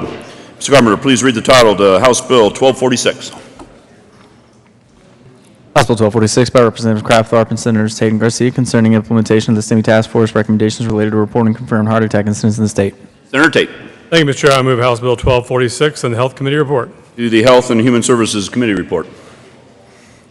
Any further discussion on the Health and Human Services Committee report? Seeing none, the motion from the body is the adoption of the Health and Human Services Committee report. All in favor say aye. Opposed, no. Ayes have it, and the committee report is adopted. To the bill. Any further discussion on House Bill 1246? Seeing none, the motion for the body is the adoption of House Bill 1246. All those in favor say aye. Opposed, no. Ayes have it, and House Bill 1246 is adopted. Mr. Carpenter, please read the title to House Bill 1304. House Bill 1304 by Representative Singer and Ransom and Senators Smallwood and Cavalls concerning allowing the adoption of a child under the jurisdiction of a court in Colorado who is not present in Colorado. Senator Cavalls. Thank you, Mr. Chair. Good morning, colleagues. We move House Bill 1304 on second reading. There are no committee reports. After you. To the bill. Thank you. Thank you, Mr. Chair. Colleagues, this bill will benefit children that are in foster care that may be out of state with family members. And it would basically says that if there is a petition filed to adopt a child, that child does not have to be physically present in the state of Colorado as long as they've been under the jurisdiction of the courts for at least 6 months. So it helps children who are looking for permanent placement out of state, and we encourage your aye vote on this bill. Seeing there's no further discussion on House Bill 1304, all those in favor say aye. Aye. Opposed, no. Ayes have it, and House Bill 1304 is adopted. Mr. Carpenter, please read the title of House Bill 171082. House Bill 1082 by Representative Pabon and Senator Tate concerning clarification that financial assistance under the Building Excellent Schools Today Act includes technology grants. Senator Tate. Thank you, Mr. Chair. I move House Bill 1082. There is an amendment on the desk. Mr. Carpenter, please read L006. Amendment L006 to House. Senator Tate. Thank you, Mr. Chair. I move Amendment L006. Members, this is related to the BEST program and how basically project proposals are assessed. This adds operating costs to the assessment criteria. Ultimately, on any investment decision, especially with physical capital, it's good to have operating costs to understand better what the rate of return or net present value of the project is. Urge and I vote on the amendment. Thank you. Any further discussion on L006? Seeing none, the motion from the body is the adoption of L006. All those in favor say aye. The ayes have it. Oh, no, the ayes have it. And L006 is adopted. Is there any further discussion on House Bill 1082? Seeing none, the motion from the body is the adoption of House Bill 1082. All those in favor say aye. All those opposed say no. The ayes have it, and House Bill 1082 is adopted. Majority Leader Holbert. Thank you, Mr. Chairman. I move the committee rise and report. Motion for the body is to rise and report. All those in favor say aye. All those opposed say no. The ayes have it, and the committee will rise and report.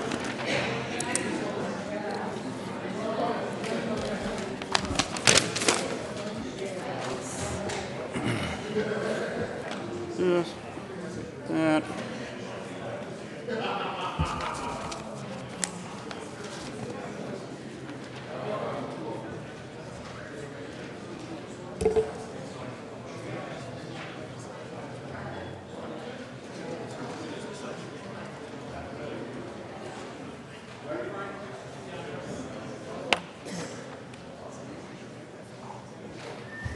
No, that was my from up in Oh, yay. We could be a long. That made me.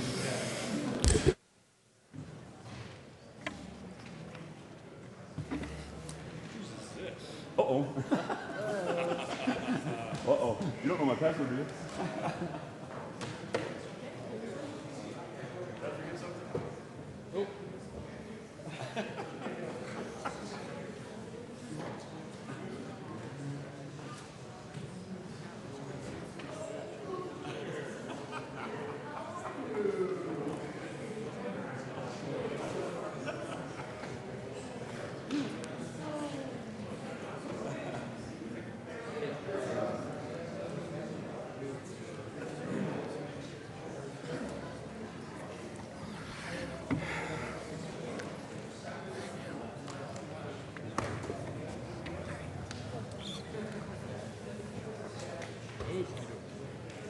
Is this the updated? I guess we're going to wait and see what the updated. The most recent.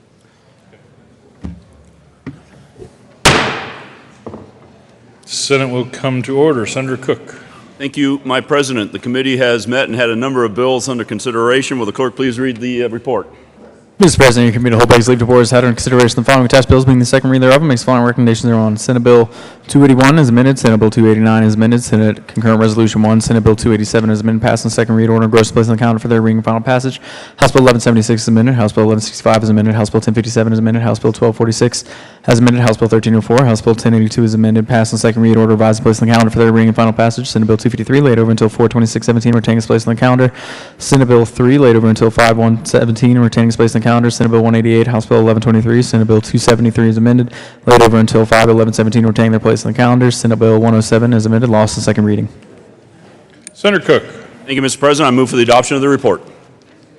Motion before us is the adoption of the report to the committee of the whole. There is an amendment on the desk. Mr. Carpenter, would you please read Amendment 1, Committee of the Whole Amendment 1 to Senate Bill 281.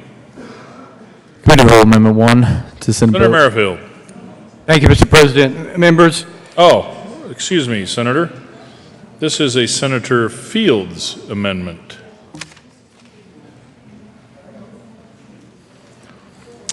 Senator Fields, this is Committee of the Whole Amendment 1 to Senate Bill 281. Senator Fields. Thank you, Mr. President. I move Committee of the Whole Amendment 001 to 281. To the amendment. Members, as we discussed on this bill, Senate Bill 281, I find the term illegal alien as a term that's very offensive, and I think that it dehumanizes people. My community that I represent, my friends, my neighbors, are also offended by this term. And basically what this amendment will do will change that term alien to undocumented. I believe that words have a meaning and consequences, and I think this is something that we can all agree to. So please, members, vote yes on this Cow amendment to change the word illegal alien to undocumented immigrant. Thank you.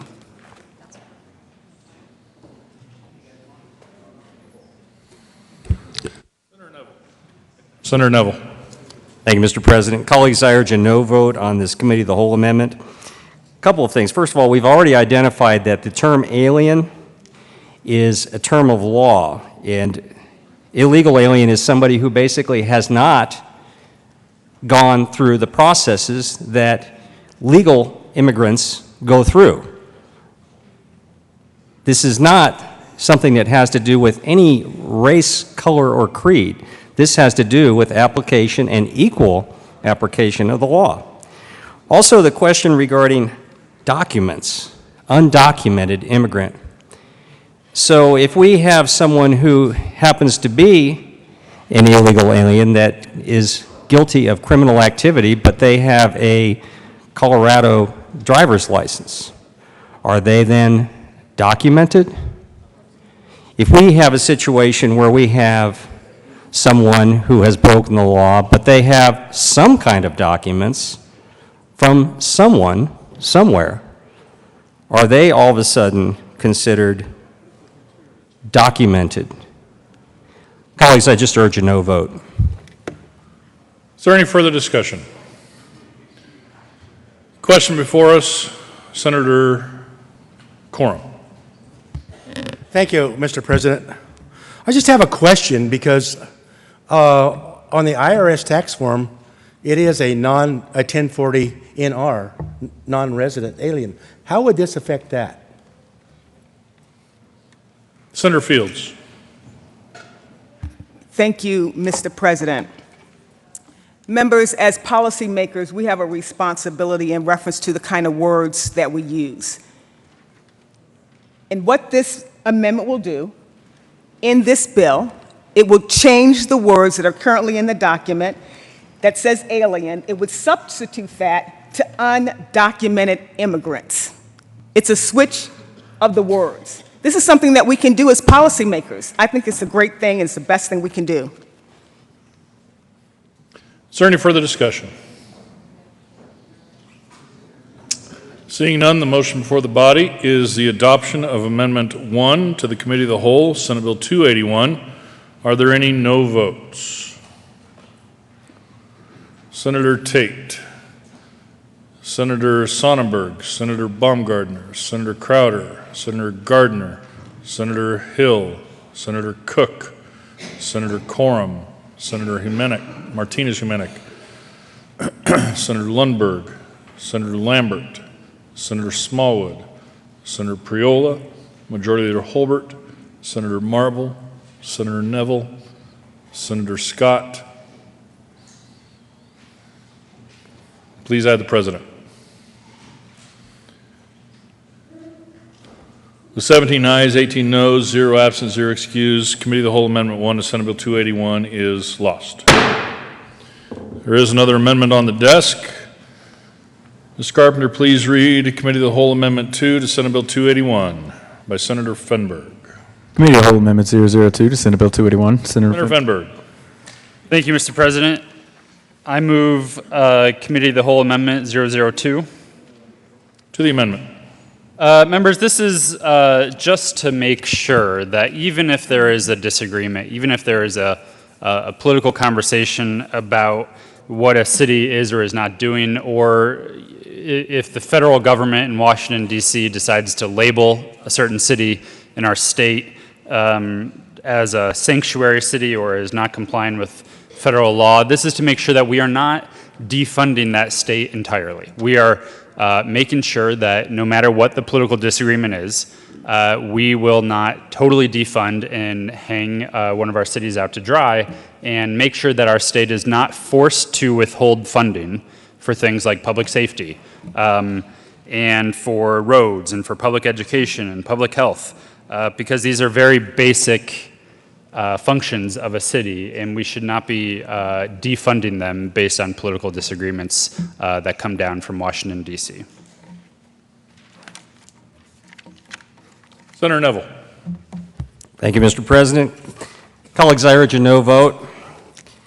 When we're trying to talk about what is going to be unfunded and what is going to be funded, one of the things you have to make sure that we understand is that this money and these dollars that come from the federal government are usually tied into specific issues, particularly the issue around public safety, the issue around what is this money meant to do? This money is meant to protect the citizens in those cities and counties. In the case where a municipality or a county actually decides to invoke sanctuary-type laws and actually tells its individuals that report to city government or to county government not to communicate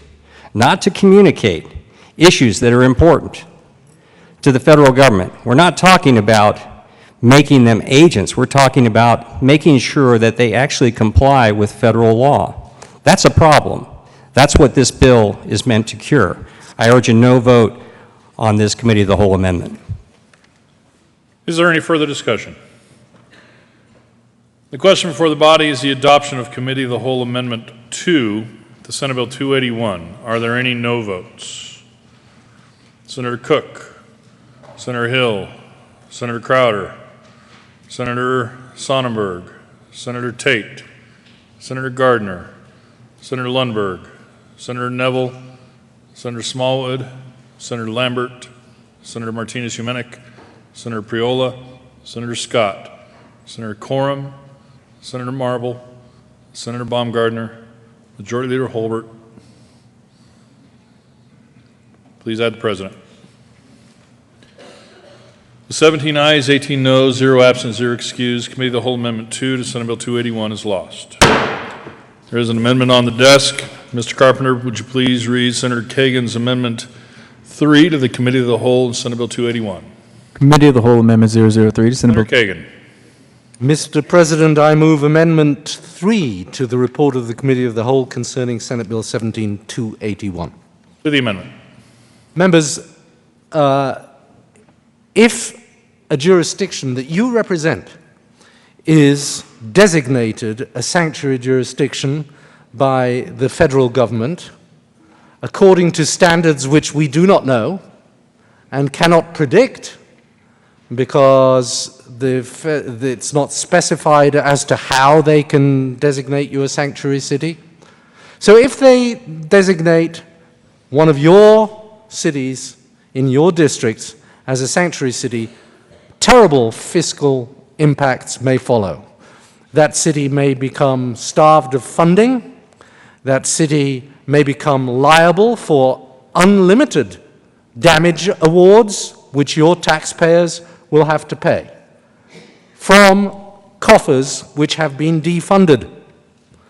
You owe it to your citizens, I submit, to give them some protection so that we in Colorado have some say as to whom these bad effects are going to fall on.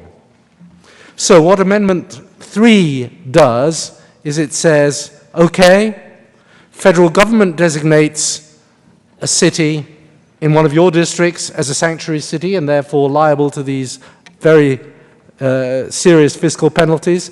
The federal government has designated it, but that's not the end of the story. We in Colorado's General Assembly have to agree. And therefore, we should have a say. We should not leave these designations of serious results for our citizens, our taxpayers, all in the hands of the federal government. Let's have a say on who gets designated that way. At least to affirm or deny it, vote yes on Amendment 3. Senator Marble. Thank you, Mr. President. I ask for a no vote on Cal Amendment 003. We discussed this before. I don't think we need to go into further detail. Is there any further discussion? The question before the body is the adoption of Committee of the Whole Amendment 3 to Senate Bill 281. Are there any no votes? Senator Marble, Senator Scott, Senator Neville, Majority Leader Holbert, Senator Priola, Senator Smallwood, Senator Lambert, Senator Lundberg, Senator Martinez-Humenick, Senator Gardner, Senator Coram, Senator Cook, Senator Hill, Senator Crowder, Senator Baumgardner, Senator Sonnenberg, and Senator Tate. Please have the President. 17 ayes, 18 noes, 0 absent, 0 excused. Committee of the Whole Amendment 3 to Senate Bill 281 is lost. There is an amendment on the desk. Mr. Carpenter, would you please read Senator Moreno's amendment, Committee of the Whole Amendment 4 to Senate Bill 281. Committee of the Whole Amendment 004, Senate Bill 281. Senator Moreno moved them in the report of the Committee of the Whole to show that Senate Bill 17281 did not pass. Senator Moreno. Thank you, Mr. President. I move Committee of the Whole Amendment 4 to Senate Bill 281. To the amendment. Thank you, Mr. President. Colleagues, we had a good debate on this issue, but I just want for a second to put a human face to this issue, because the reality of Senate Bill 281 is that it doesn't treat undocumented individuals any differently, whether they've committed a crime or not. Jeanette Vizquera is an undocumented individual who is currently seeking refuge at the First Unitarian Church here in Denver. Her deportation orders have always been extended, and she has lived in the United States for over 20 years. She has 3 children who are American-born and under the age of 12. At her most recent deportation meeting, her first under this new administration, her request for an extension was denied.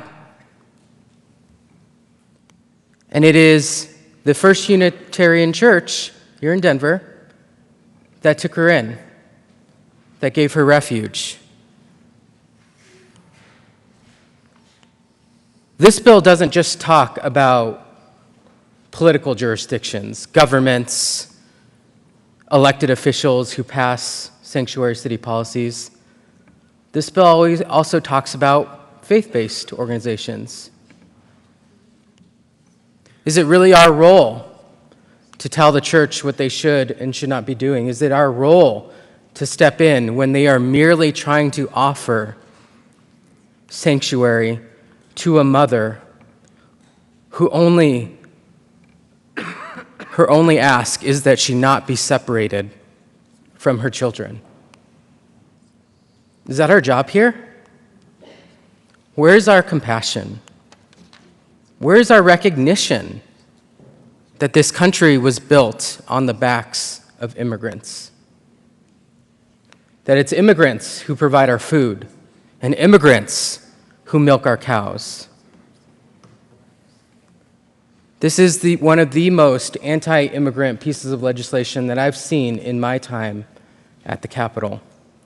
When we have made progress, when we have said that local law enforcement should first provide services to people before they ask about their immigration status, that they should serve that mother or that woman who is a victim of domestic violence before they ask about her immigration status, that we've allowed undocumented students to continue their higher education in Colorado at the same cost that our American-born children receive. That's the human face on this bill. So know that when you vote. And I, for one, will be voting no. Senator Marble. Thank you, Mr. President. I urge a no vote on Cal 004. Let's put a face to all of the people who have been harmed or killed by these illegal aliens. Let's put a face to them. And let's think about the $2 billion that the taxpayers have spent housing illegal aliens in the last 20 years in the state of Colorado. Let's think about that. I urge a no vote. Senator Kerr.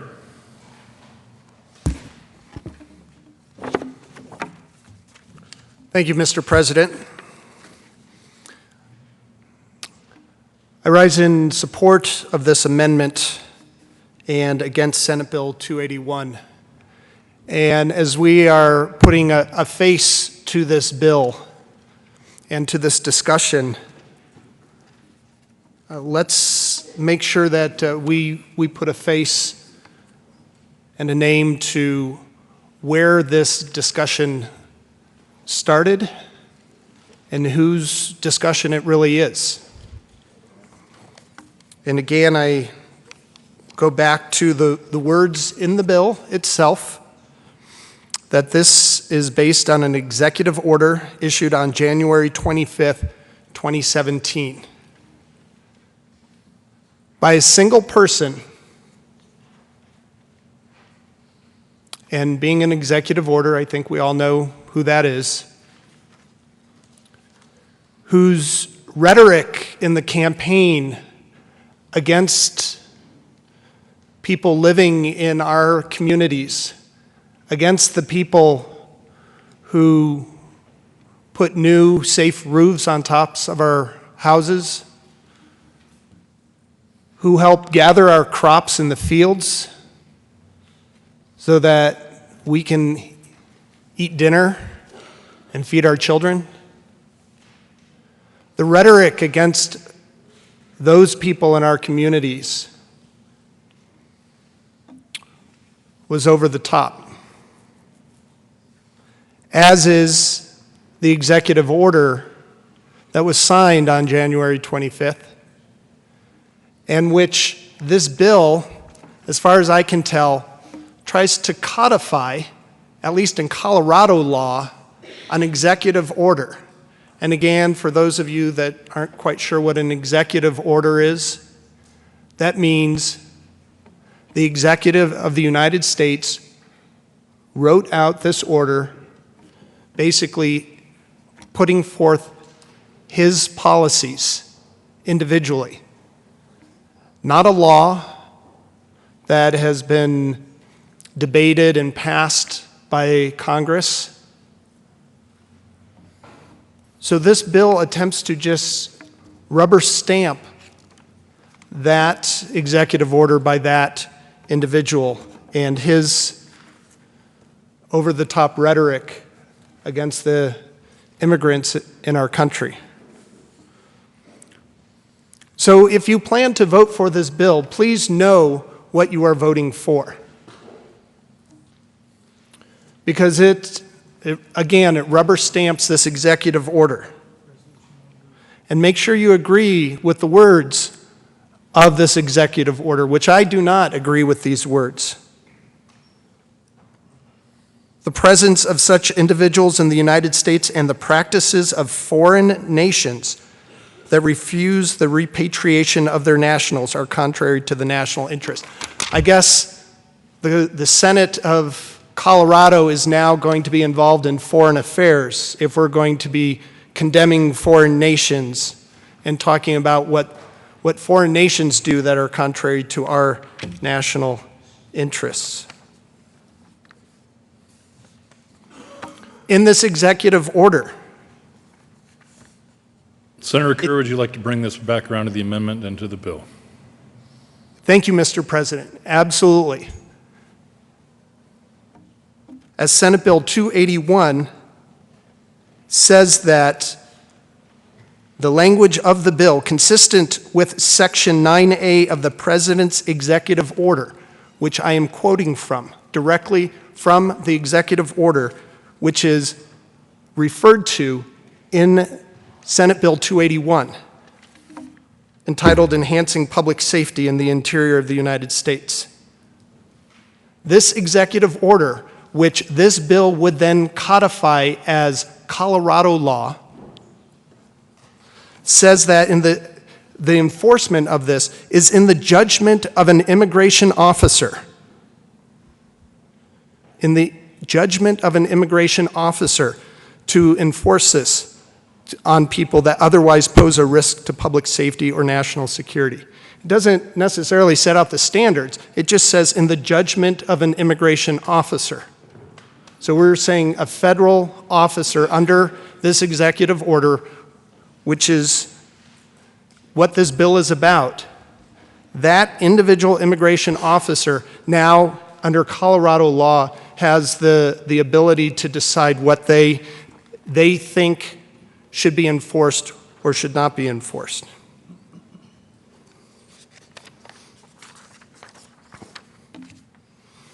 I'll also quote directly out of the bill. The United States Secretary of Homeland Security has the authority to designate in his or her discretion and to the extent consistent with law a jurisdiction as a sanctuary jurisdiction that is willfully refusing to comply. So again, this is Colorado statute that we're saying that we are designating power to the United States Secretary of Homeland Security. I just wonder what a court would say about that, where Colorado statute is saying what the U.S. Secretary of Homeland Security has the authority to designate or not. This is the individual, and I've actually quoted him before, General John Mad Dog Kelly. This is the individual who has said about females in combat that standards would have to be lowered to accommodate female soldiers. Quote from General John Mad Dog Kelly, "If we don't change standards, it will be very difficult to have any real numbers come into the infantry or the Rangers or the SEALs." But that's their business. This is the individual that we are saying, the language in this bill, we want Colorado statute that empowers and designates this individual to decide on how immigration is going to be enforced within Colorado and to empower our local law enforcement officers. So if we want to put a face on this bill,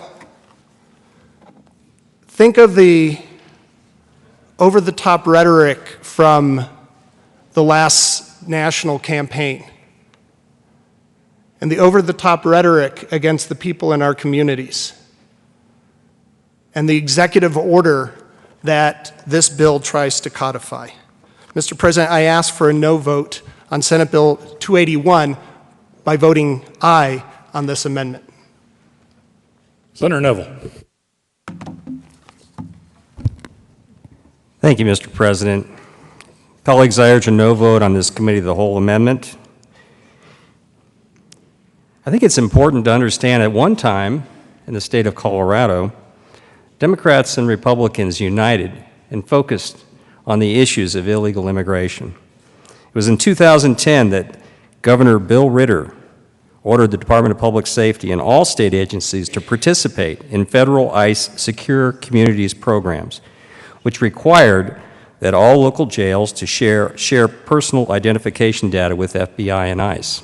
It seems like we've slipped a long way since then, or certain communities may have slipped a long way. But I want to talk to you about that face on the bill. We heard quite a bit in here about what kind of face is on the bill. But we forgot some important faces that are on this bill. I'm going to read from a Denver Post article dated February 22nd. Nolan Estrada Reyes, 27, born in Sulaco, Honduras. Twice been accused of crimes in Denver, including driving under the influence. After a 2013 arrest, he posted bond and was released before U.S. Immigration and Customs Enforcement reached him. In another case in 2014, ICE was not even aware of his arrest. Then on October 30th, police say he was behind the wheel of a full-sized Ford pickup truck that struck and killed 28-year-old Karina Pulek as she was crossing the street on East 13th Avenue and Broadway, dragging her 50 feet. Pulek died at the scene. The pickup was found less than a mile away, unoccupied, though still in drive. That is the face that's on this bill. Another case in Denver involved 19-year-old Ever Valles, who was released from the Denver jail in October after immigration officials flagged him as an enforcement priority. But since Denver leads as one of the top 10 communities in the country for ignoring ICE detainers, police say that on February 7th, Valles, a known gang member, and another 19-year-old were involved in the fatal shooting of 32-year-old Timothy Cruz during a robbery at a light rail station. Valles, a Mexican citizen, has been charged with first-degree murder.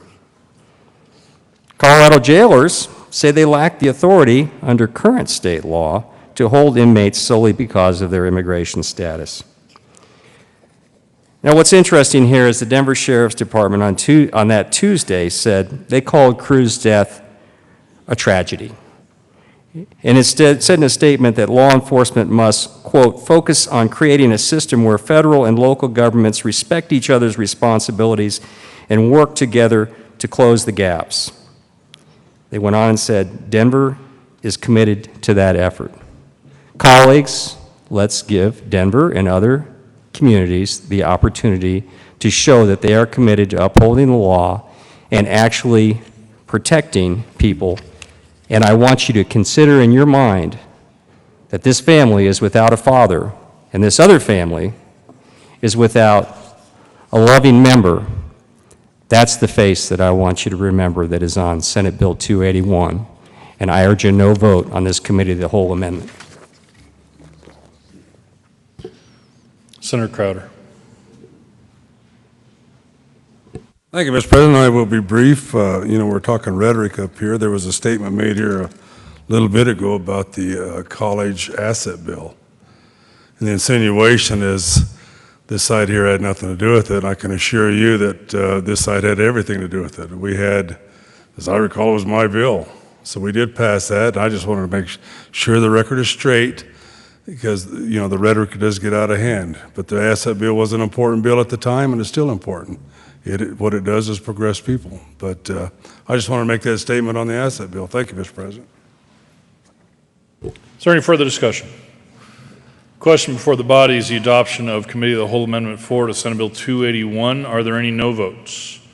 Senator Neville, Majority Leader Holbert, Senator Priola, Senator Smallwood, Senator Lambert, Senator Lundberg, Senator Martinez-Humenick, Senator Gardner, Senator Coram, Senator Hill, Senator Crowder, Senator Baumgardner, Senator Sonnenberg, Senator Marble, Senator Tate,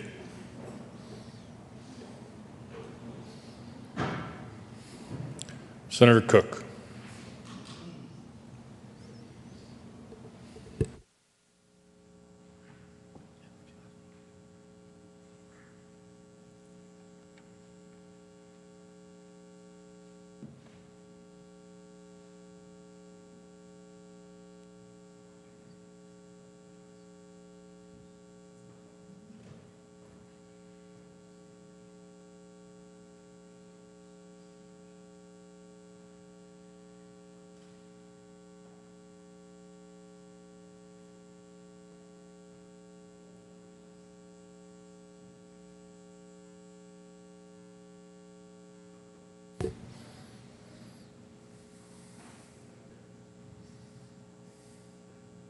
Senator Scott.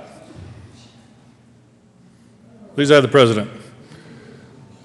17 ayes, 18 noes, 0 absent, 0 excused. The Committee of the Whole Amendment 4 to Senate Bill 281 is lost. There is an amendment on the desk. Mr. Carpenter, would you please read Senator Merrifield's Committee of the Whole Amendment 1 to Senate Bill 107. Committee of the Whole Amendment 00. Senator Merrifield. Thank you, Mr. President. I move Committee of the Whole Amendment 001. To the amendment. Folks, we talked about this, and what I want to make clear is this is not a partisan issue. I think we heard members on both sides of the aisles recognize the importance and the value of the arts being offered to your sons and daughters and grandparents and the children of your friends.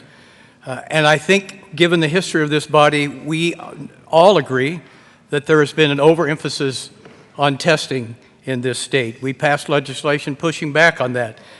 And I think we all agree, as we did during those discussions, that that overemphasis on testing has narrowed the curriculum and is not to the advantage of our students.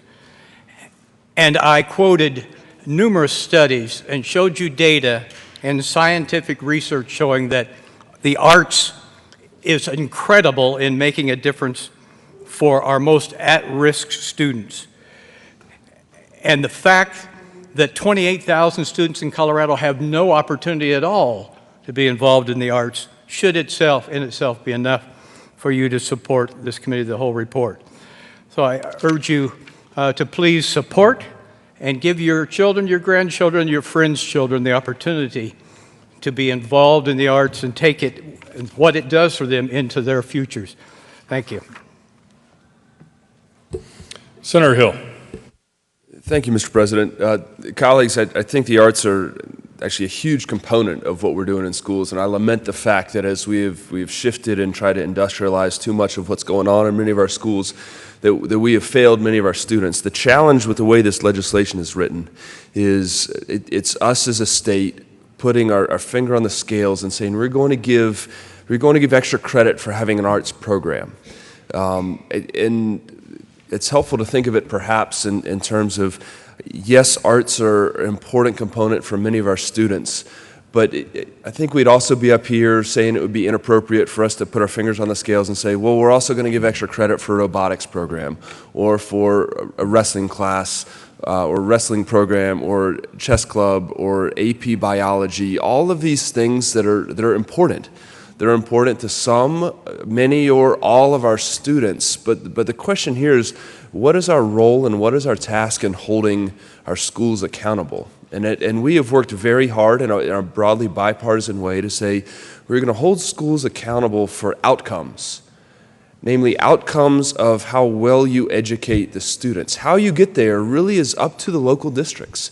It's up to our local schools and our local districts to understand what's the best way to do that, what choices and what offerings and what overall programs they're going to do to meet the needs within that community. So while I share the push and the desire and the frustration with our current lack of arts within our schools, I think this bill gets us out of our role as the state and doing a one-size-fits-all to say we are going to specifically advantage this arts program and really pushes us down the path of micromanaging our local schools rather than focusing on our accountability system onto the outcomes that our students receive. With that, I respectfully ask for a no vote.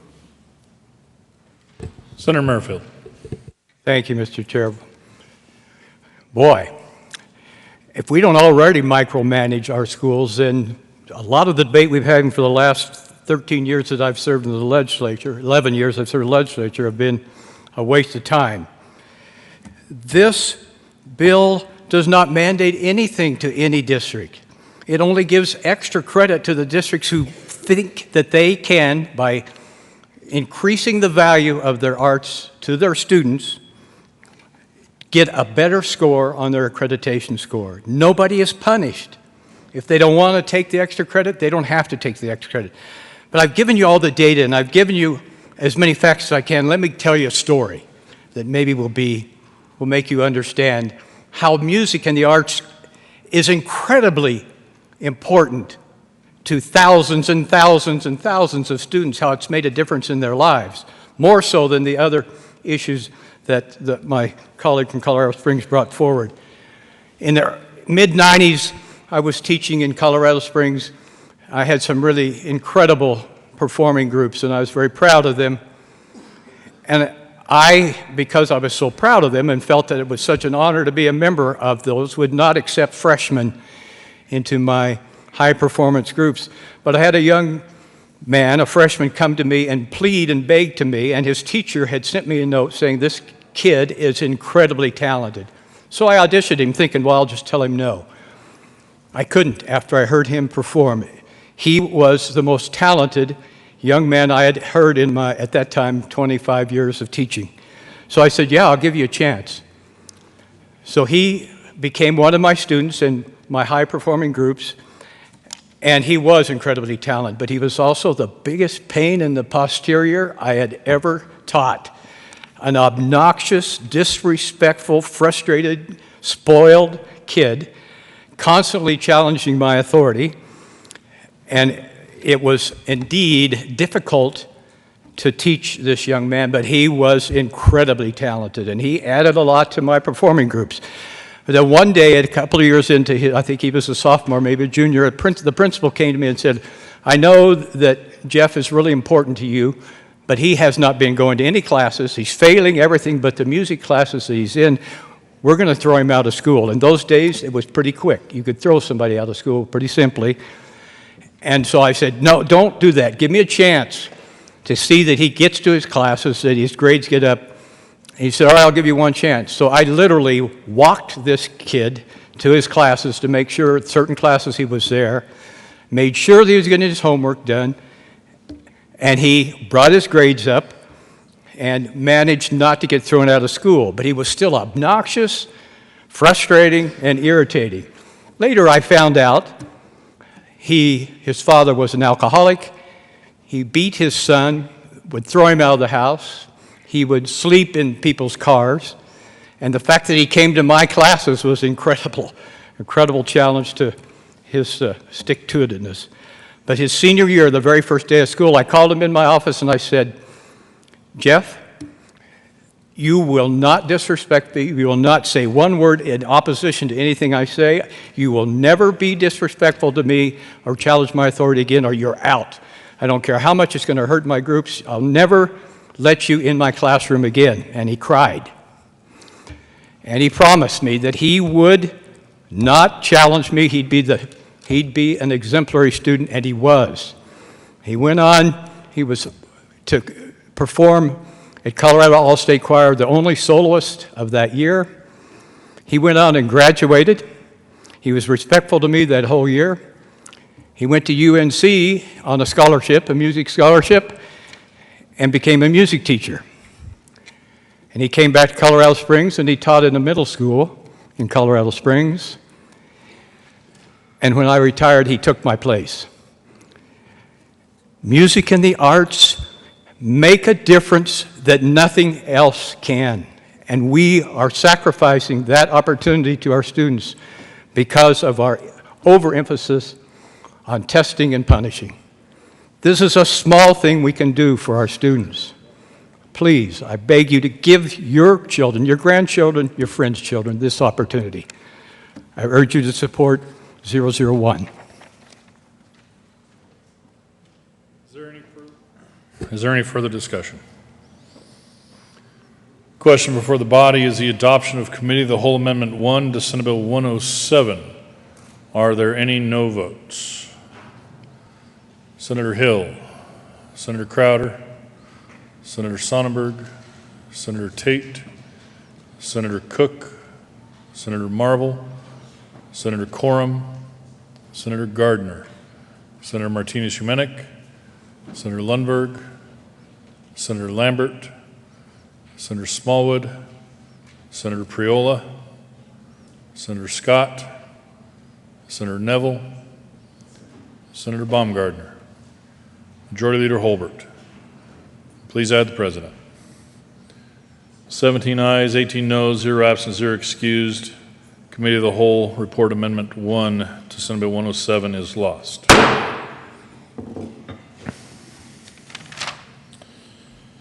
Motion before us is the adoption of the report to the Committee of the Whole. Are there any no votes on the report to the Committee of the Whole?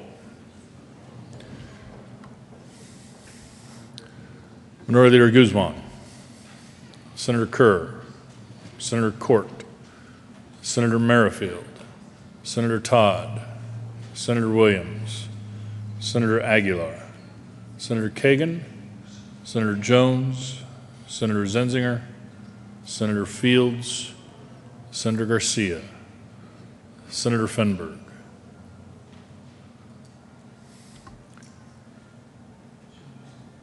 With 22 ayes, 13 noes, 0 absent, 0 excused, the Committee of the Whole report is adopted. Senate Bill 281 is amended. Senate Bill 289 is amended. Senate Concurrent Resolution 1. Senate Bill 287 is amended, passed on second reading, and ordered engrossed and placed on the calendar for third reading and final passage. House Bill 1176 is amended. House Bill 1165 is amended. House Bill 1057 is amended. House Bill 1246 is amended. House Bill 1304, House Bill 1082 as amended, passed on second reading and ordered revised and placed on the calendar for third reading and final passage. Senate Bill 253 laid over until 4/26/17, retaining its place on the calendar. Senate Bill 3 laid over until 5/1/17, retaining its place on the calendar. Senate Bill 188, House Bill 1123, Senate Bill 273 is amended, laid over until 5/11/17, retaining their place on the calendar. Senate Bill 107 as amended, lost on second reading.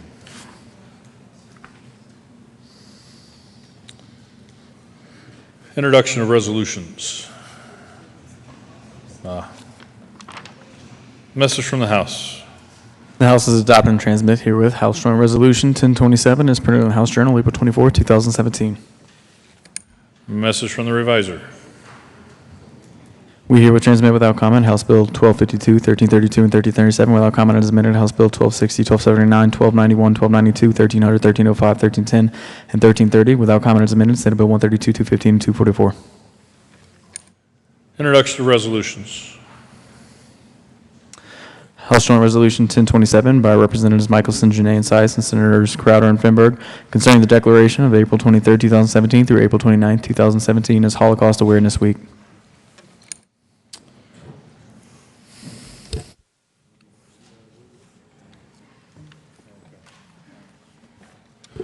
Senator Crowder. Thank you, Mr. President. I move House HJR 171027 and ask that it be read at length. Mr. Carpenter. House Joint Resolution 1027 by Representatives Michelson, Janae, and Sice, and Senators Crowder and Fenberg concerning the declaration of April 23, 2017 through April 29, 2017 as Holocaust Awareness Week. Whereas prejudice, bigotry, and racism have been the cause of conflict, war, and mass atrocities throughout human history. And whereas the Holocaust was the systemic, bureaucratic, state-sponsored persecution and murder of 6 million Jews by the Nazi regime and its collaborators. The Nazis who came to power in Germany in January 1933 believed that Germans were racially superior and that the Jews, deemed inferior, were an alien threat to the so-called German racial community. And whereas, between 1933 and 1945, Nazi Germany and its collaborators murdered 6 million of the 9 million Jews who lived throughout Europe, 1.5 million of whom were children, as well as 5 million other civilians it deemed to be inferior, including the Sinti and Roma people, Poles, people with intellectual or developmental disabilities, gay men, Jehovah's Witnesses, Soviet prisoners of war, and political dissidents. And whereas Hitler used anti-Semitism as a political weapon to gain popular support, blaming Jews for all of Germany's problems, including their defeat in World War I, the economic depression, and the Bolshevik threat of communism, that Hitler's accusations were blatantly contradictory and his facts were often fabricated made little difference. And whereas we must never forget the horrors of the Holocaust and how by 1945 the Germans and their collaborators had killed nearly 2 out of every 3 European Jews as part of the final solution, the Nazi policy to murder the Jews of Europe. And whereas today, while we remember the heartbreaking part of human history that is the Holocaust, we specifically acknowledge the experience of the Polish Jewish community, the largest in Europe prior to the Holocaust. Once the Central European home to 3.3 million Jews, by 1945, 3 million had been executed. And whereas today, while we remember the horror that was the Holocaust, we focus our attention to the passing of time and the few remaining survivors who can tell us their stories firsthand. We must acknowledge those who ensure that we never forget. And whereas never again has been the mantra of generations who survived the atrocities in Europe, with the goal being to never relive this history and to guide us to learn the basics of respect for humanity. Until now, we have always had first-hand eyewitnesses and survivors living in our midst. And whereas, even with first-hand eyewitnesses living amongst us, there have been those who have tried to erase the history of the Holocaust, to revise the facts and deny what occurred. Now, more than ever, we must bear witness, as our children and grandchildren will be the last generations to know this story directly from those who lived through it. And whereas in Colorado, there are several organizations dedicated to the retelling of the accounts of genocide. And whereas many students in Colorado learn the history of World War II, including the Nazi genocide. And whereas the history of Colorado's Holocaust survivors is written in books and recorded in oral history projects around the country and in Israel. And whereas we recognize that among the 3 million Polish Jews and 2 million Polish Gentiles murdered during the Holocaust, there are many stories from which we can learn, including those from individuals like Pavel Frankel, a leader during the Warsaw Ghetto Uprising, Ola Gertner, who died a martyr for aiding the underground resistance, Janusz Korczak, who after many years of working with orphans in the Warsaw Ghetto, refused freedom so that he could remain with his orphans when they were relocated to the Treblinka extermination camp, and many others who perished in Polish concentration camps, including Auschwitz-Birkenau, Belzec, Chelmno, Gross-Rosen, Majdanek, Plazow, Sobibor, Stutthof, and Treblinka. And whereas we gratefully acknowledge the 6,620 righteous among the nations, those who risked their lives during the Holocaust to save Jews from extermination by the Nazis, people such as Stanislaw Gorcholski, Jan Karski, Tadeusz Kosabowicz, Tadeusz Pankowicz, Helena Merಸಲಾwa, and Ursula Brebendowska, Oskar Schindler, Irina Sendler, Rudolf Weigel, Antonina and John Zabinski, and many other Poles, or those working or living in Nazi-occupied Poland, whose accounts of struggle serve as lessons from which we can all learn. And whereas we recognize there are few remaining survivors of the Holocaust who exhibited a tremendous will to live and persevere despite the horrors they endured, yet can never forget the atrocities that were inflicted on them their families, and their friends. And whereas we should never forget the terrible experiences of those who suffered and lived through the Holocaust, and we are reminded of the importance of those lessons by the resurgence of anti-Semitism around the world, pernicious Holocaust denial, and recent episodes of ethnic cleansing, genocide, terrorism, crimes against humanity, wars on civilian populations, and mass killings in so many parts of the world, including Syria, Iraq, Nigeria, Bosnia, Cambodia, Rwanda, and the Sudan. And whereas we must also recall that in the aftermath of war, Palestine, then controlled by the British, became a destination for many of the survivors in Europe, that on May 14, 1948, the State of Israel became a place of refuge for those who endured the ravages of the Holocaust, and that today Israel is a thriving democracy and close ally and friend of the United States. Now therefore, be it resolved by the House of Representatives of the 71st General Assembly of the State of Colorado, the Senate concurring herein, that we, the members of the General Assembly, proclaim the week of April 23, 2017 through April 29, 2017 as Holocaust Awareness Week, and declare that the people of Colorado should use these days to teach and remember the great injustices of the past and to commit to preventing such atrocities in the future. Be it further resolved that copies of this joint resolution be sent to the Jewish Community Relations Council of Jewish Colorado, the Mountain States Regional Office of the Anti-Defamation League, the Colorado Coalition for Genocide Awareness and Action, the Colorado Agency for Jewish Education, the Holocaust Awareness Institute at the University of Denver Center for Judaic Studies, the Interfaith Alliance of Colorado, the Meitzel Museum, Denver Parks and Recreation Department's Bobby Yar Park, the Mountain States Regional Office of the Jewish National Fund, the United States Holocaust Memorial Museum in Washington, D.C., and the University of Colorado Program in Jewish Studies. Senator Crowder. Thank you, Mr. President. Please be seated, ladies and gentlemen. Whereas never again should this happen to inhumanity. This is part of the words on the resolution, and I firmly adhere to that.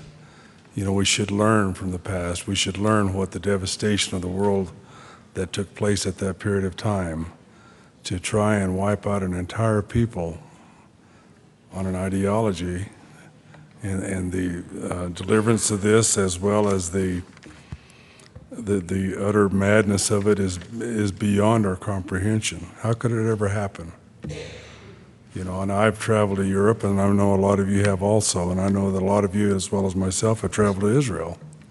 And we can see what the democracy of Israel is like, and how they have progressed, and how they have learned from that, and how they have taught their people what has happened in this period of time. And I think it's important that we keep telling this story over and over and over.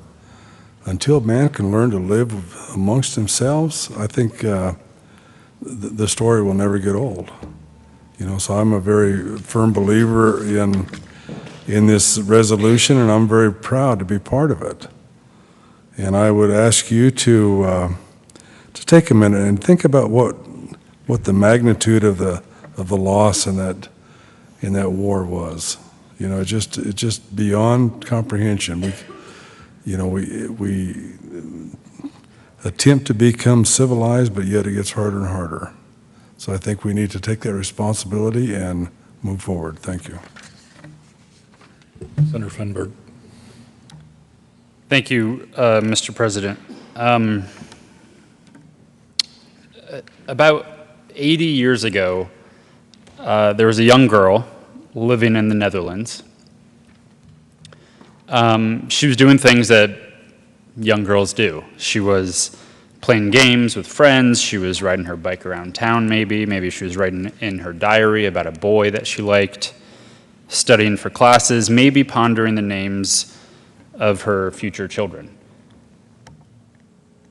Today, that young girl from Amsterdam would be 87 years old. She would have, let's say, 3 kids. Maybe she decided to name them David, Rachel, or Daniel. And each of those kids would have children, and each of those children may have some children of their own by now. They'd be living all over the world, studying at college. Who knows, maybe one of them could even be a senator today. But that's not how this story turned out, as we know. Because after this girl's father, sensing some pretty dangerous political changes happening in Europe, applied for a visa as a refugee to the United States for him and his family. But he was denied. Twice he was denied. And so, in turn, one day this young girl was sent to a place called Bergen-Belsen, a concentration camp. And that was where not only did she die, but so did David and Rachel and Daniel and their children and their children's children, and maybe that one grandchild that potentially was going to go on and do similar things that we all do and sit in this chamber and be a senator, or in another chamber and be a senator. And although I'm personally not related to Anne Frank, this young girl, I am related to young girls and young boys who reached pretty much the same fate that she did. And because of that, I have cousins who I've never known, and I never will know, because their lives and really their histories vanished in a death camp, just like Anne Frank's did. What happened in those camps, I think, is pretty simple and easy to say, represents pure evil in that time in human history. When talking about what happened during those years in Europe, as we heard in the resolution, the thing that we repeat is never again. But let's also remember the role that this country, the United States, can play in being a safe refuge throughout history and still today for those who are still facing pure evil around the world.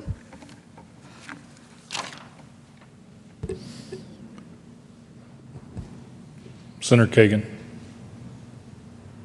Thank you, Mr. President. I want to thank the good senators who brought this resolution. I know time is short, so I will try and be brief, but I could not let this resolution go by without noting how glad I am that the names of the righteous among the Gentiles, as they are called, whose names are all inscribed in stone, literally, at Yad Vashem, the Holocaust Memorial in Jerusalem, were mentioned. But there is one name inscribed on the wall of the Yad Vashem Holocaust Memorial in Jerusalem, who is named as righteous among the Gentiles, who is not mentioned in this resolution. I want to mention it now.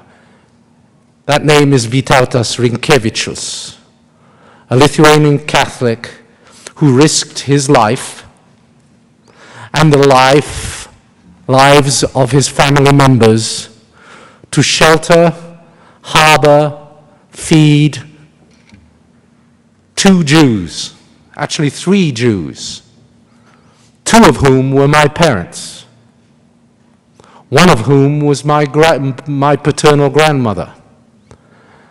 And he risked his life and his family's lives to save them, even though he hardly knew any of them. But when my father had been doing slave labor,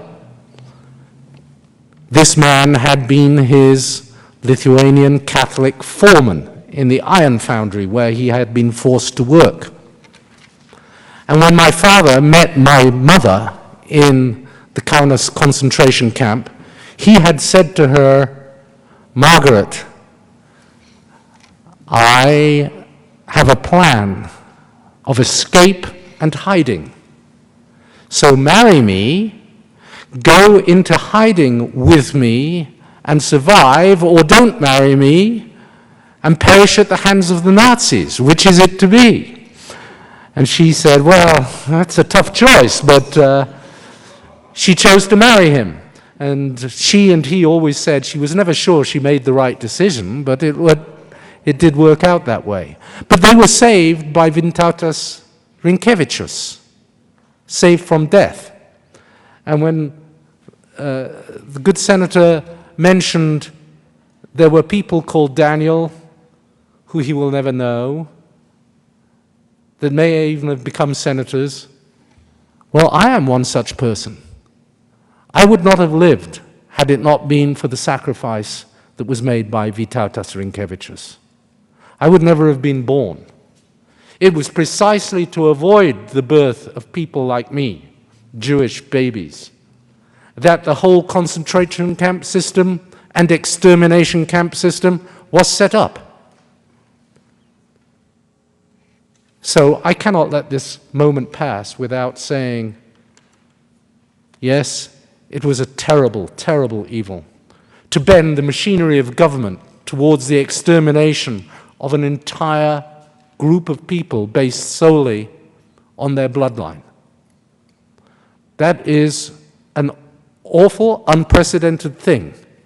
And that use of the machinery of government to identify, round up, and then kill all the people who bore a particular bloodline is something that had never been done before and, thankfully, has not been done since. Yes, there have been genocides. But the complex machinery of government to identify people with a certain blood and then make sure that they are all eradicated, that has not been done again. It was a terrible evil. But it also yielded terrible, enormous bravery and sacrifice by some. It brought out the best in some. It showed us the strength of human nature in some, like Vytautas Rinkevičius. And so I want to mention his name here today with respect and with honor.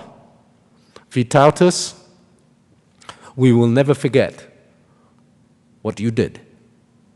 Thank you.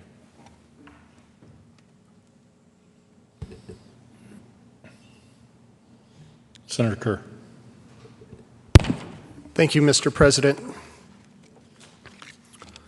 Lest we ever forget, and may we never forget. And this is something mentioned in this resolution that I rise to support, talking about students in Colorado learning the history of World War II, including the Nazi genocide. And we name it genocide. We use the word genocide, and we talk about the Holocaust, lest we ever forget.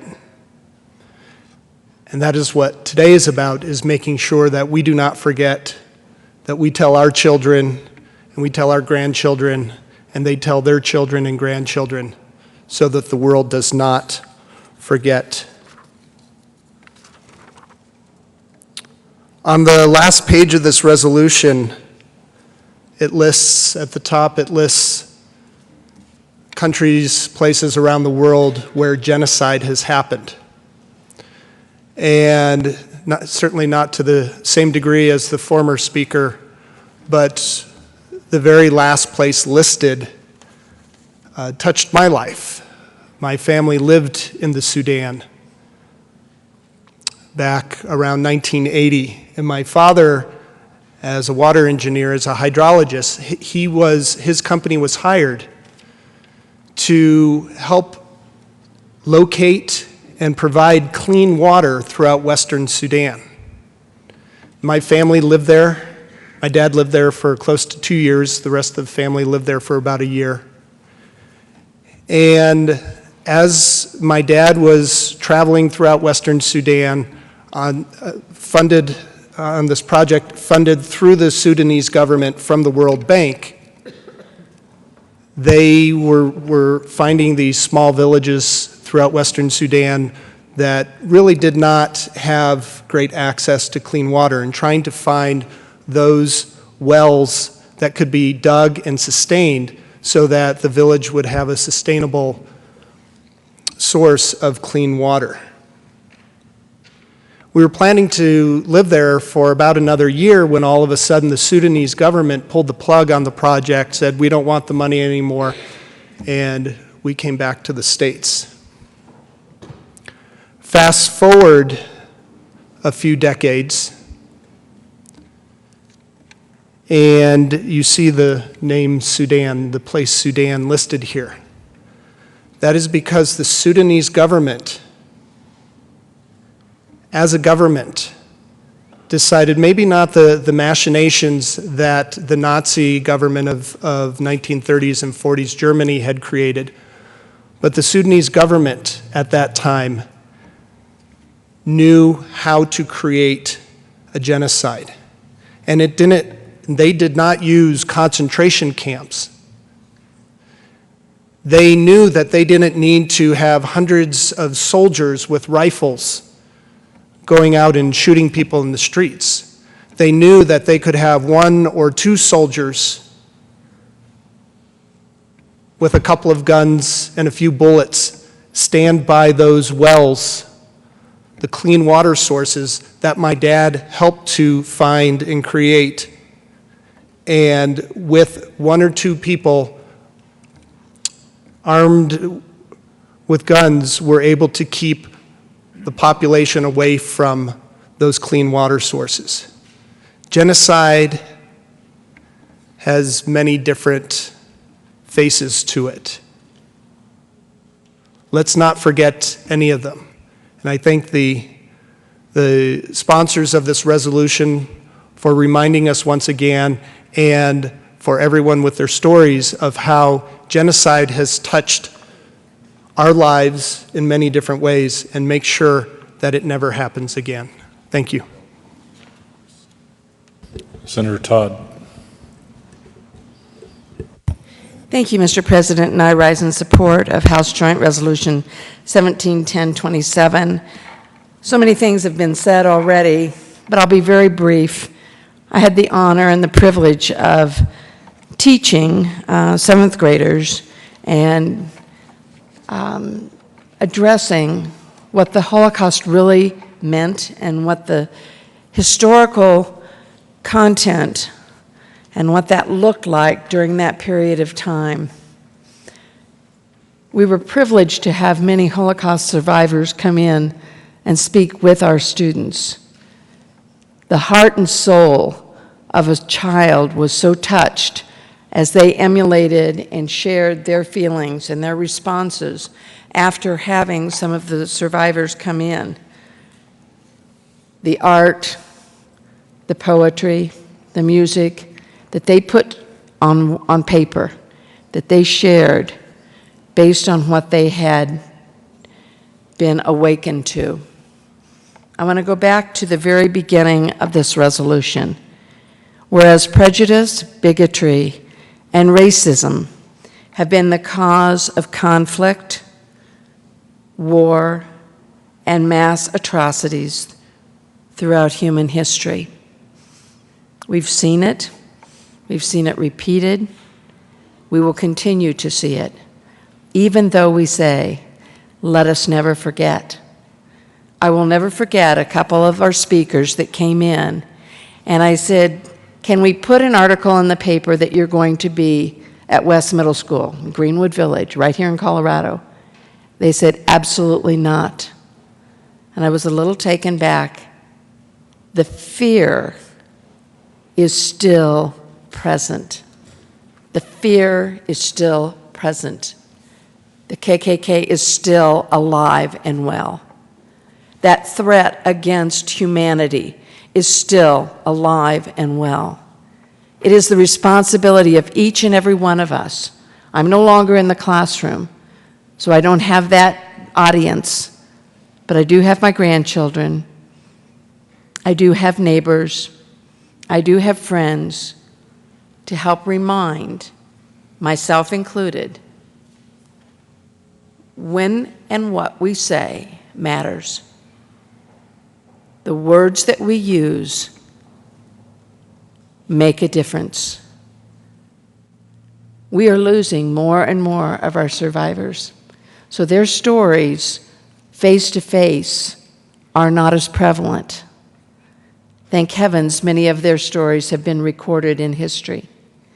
I urge any of you that have never gone to the Holocaust Museum in Washington, D.C., to do that. I had the opportunity to go with a group of 8th graders. It is hard. It is difficult. It is a lump in your throat entire experience, because it's hard for us to imagine the atrocity against humanity. Thank you very much to both of the sponsors. Thank you to our guests that I know will be introduced for bringing it to the Senate today, and thank you for allowing me to speak. Thank you. Senator Lundberg. Thank you, Mr. President. I will be brief. I know the hour is late. Every year we do have a resolution recognizing the Holocaust that occurred so many years ago, and it is appropriate. And I am reminded this year, because last summer I had the opportunity to visit Dachau in Munich and see firsthand just what occurred there. And then just this last week, my daughter, who attends Front Range Community College, she graduates in a couple of weeks, but in the Boulder campus, she came home and said that she had opportunity to listen to a survivor of the Holocaust. And it was quite well impactful to me to hear my child speak of what she learned from a survivor. And as a matter of fact, this lady who spoke was a child in the concentration camps, having lived through her 5th, 6th, and 7th years of life in the camp. She said she'd even met Anne Frank. And I relate this to you because of the impact it made on me to see what it means to actually learn firsthand what occurred. And do encourage all of us to bear that in mind and reinforce the necessity to apply this to the other decisions we make here, because so often we become calloused to our actions. May we always understand that this wasn't the only Holocaust. There are other times of inhumanity that are unspeakable, and yet we speak it, and sometimes we even legislate it. Mr. President. Thank you, Mr. President. This is one of those resolutions I'd like to thank the sponsors for being willing to put their names on this, and I had that privilege a few years ago to do the same, as many of you have.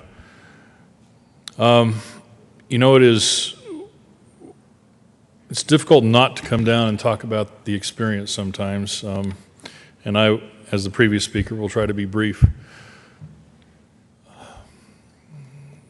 Back in 2011, we had the opportunity, Minority Leader and I and several others in the Senate and the House, to take a trip over to Israel. And I see a couple of the folks over here on the side that were on that trip, and Janet and Dorothy and many of the others that went on that. And I know they've been there many times. I've been there once. And I could go on and on about the experiences of that trip over those 10 days. And every day was a highlight. But that one day that stands out probably the most was going to Yad Vashem. And I have not been to the one in Washington, D.C. or any of the others, but I'm not sure how that experience could top being there in Jerusalem and visiting Yad Vashem, the Holocaust Museum. To confess, I was standing up here just a little bit ago actually reminding myself, looking on my phone at some of the pictures from the museum, and just that entire well of emotions beginning to burst back up as you remember walking through that museum. The the windowed chambers on the floor that you walk over that contain items from the camps. Shoes without any owners, eyeglasses, many other things that are just even difficult to even think about. What a privilege I think it was to be able to do that. And like I said, there were many things memories that some of us share from those trips, but to stand in that place, the candle room, do you remember that, Senator? And all around you, representing those lives of, I think, the children that were lost in the Holocaust. So many other aspects of the museum that I would love to share, but maybe the time does not permit right now. But it is important. If you get the opportunity, maybe not the one in Jerusalem, maybe the one in D.C., maybe one of the others that are somewhere where you were able to visit, so that we don't forget, so that we always remember. To find the best in us, sometimes maybe we need to remember that there was also a worst. And Senator, I thank you for bringing up some of those memories as well. Never forget. Always remember. And I will always remember that experience and what it will mean to me for the rest of my life, and helping me to remember what we should never, ever let happen again. Is there any other discussion? Seeing none. Senator Crowder. Thank you, Mr. President. I renew my motion for HJR 17-1027 and ask for an aye vote. Seeing no further discussion, are there any no votes? With 35 ayes, 0 noes, 0 absent, 0 excused, House Joint Resolution 1027 is adopted. Senator Crowder. Mr. President, I ask the current roll call be added as co-sponsors. Seeing no objection, the current roll call will indeed be added as co-sponsors. Senator Crowder. Moment of personal privilege, sir. Granted. Ladies and gentlemen, I'd like you to help me greet Jewish Colorado over here. I will not introduce them individually, but these are people that we're proud to be associated with. If you would join me in welcoming them. Please stand.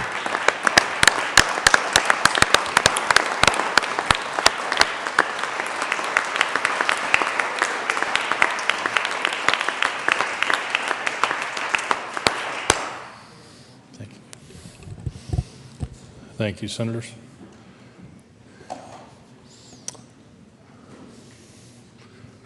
It looks like I may have missed him, but I was going to introduce our former and honorable Senator Dan Gibbs, but he had a 1:30 he had to get to.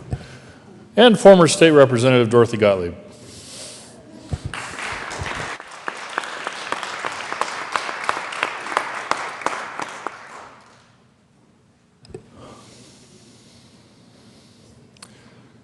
Consideration of House amendments to Senate bills.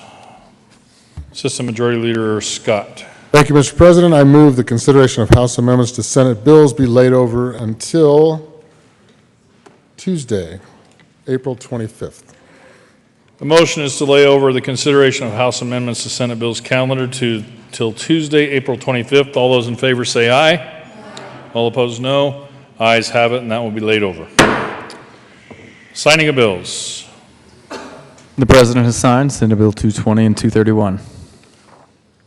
Delivered to the Governor. To the Governor for signature on Friday, April 21st, 2017 at 12 o'clock p.m. Senate Bill 233 and 234. Committee reports. April 20th, 2017, Committee on Agriculture, Natural Resources, and Energy. After consideration of the mayor's committee recommends the following: Senate Bill 282 be postponed indefinitely. Announcements. Senator Baumgardner. Thank you, Mr. President. Members of Senate Transportation, We will be starting at 1:30 tomorrow. Thank you. Announcements.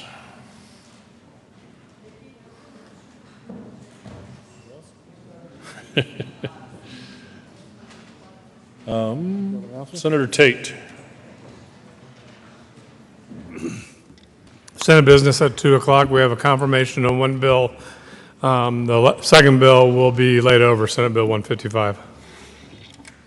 Senator Gardner. Thank you, Mr. President. Senate Judiciary Committee, we will start promptly at 10 minutes after recess or adjournment, as the case may be. Senator Marble. Thank you, Mr. President. State Veterans and Military Affairs will also start 10 minutes from now. So 10 minutes to 2, be there. Senator Todd. Thank you, Mr. President. And I know some of you are feeling like you're aging, but there was a little note on your desk this morning. Do you know someone who's 100 years old? In your district, if you know someone, and not how you feel, but are you actually 100 years old? This is an opportunity in Weld County. Our good friend from Weld County will be on the 19th of May honoring those Coloradans that are centurions. So if you have someone in your constituency, please acknowledge that and send it in. Thank you. Any further announcements? Assistant Majority Leader Scott. Thank you, Mr. President. Thank you, everybody, for your hard work today. I move to recess until 3 p.m. today. Oops, I'm sorry, 3 p.m. today, April 24th. Motion is to recess until 3 p.m. today. All those in favor say aye. All opposed say no. The aye has it, and we will be in recess until 3 p.m. today.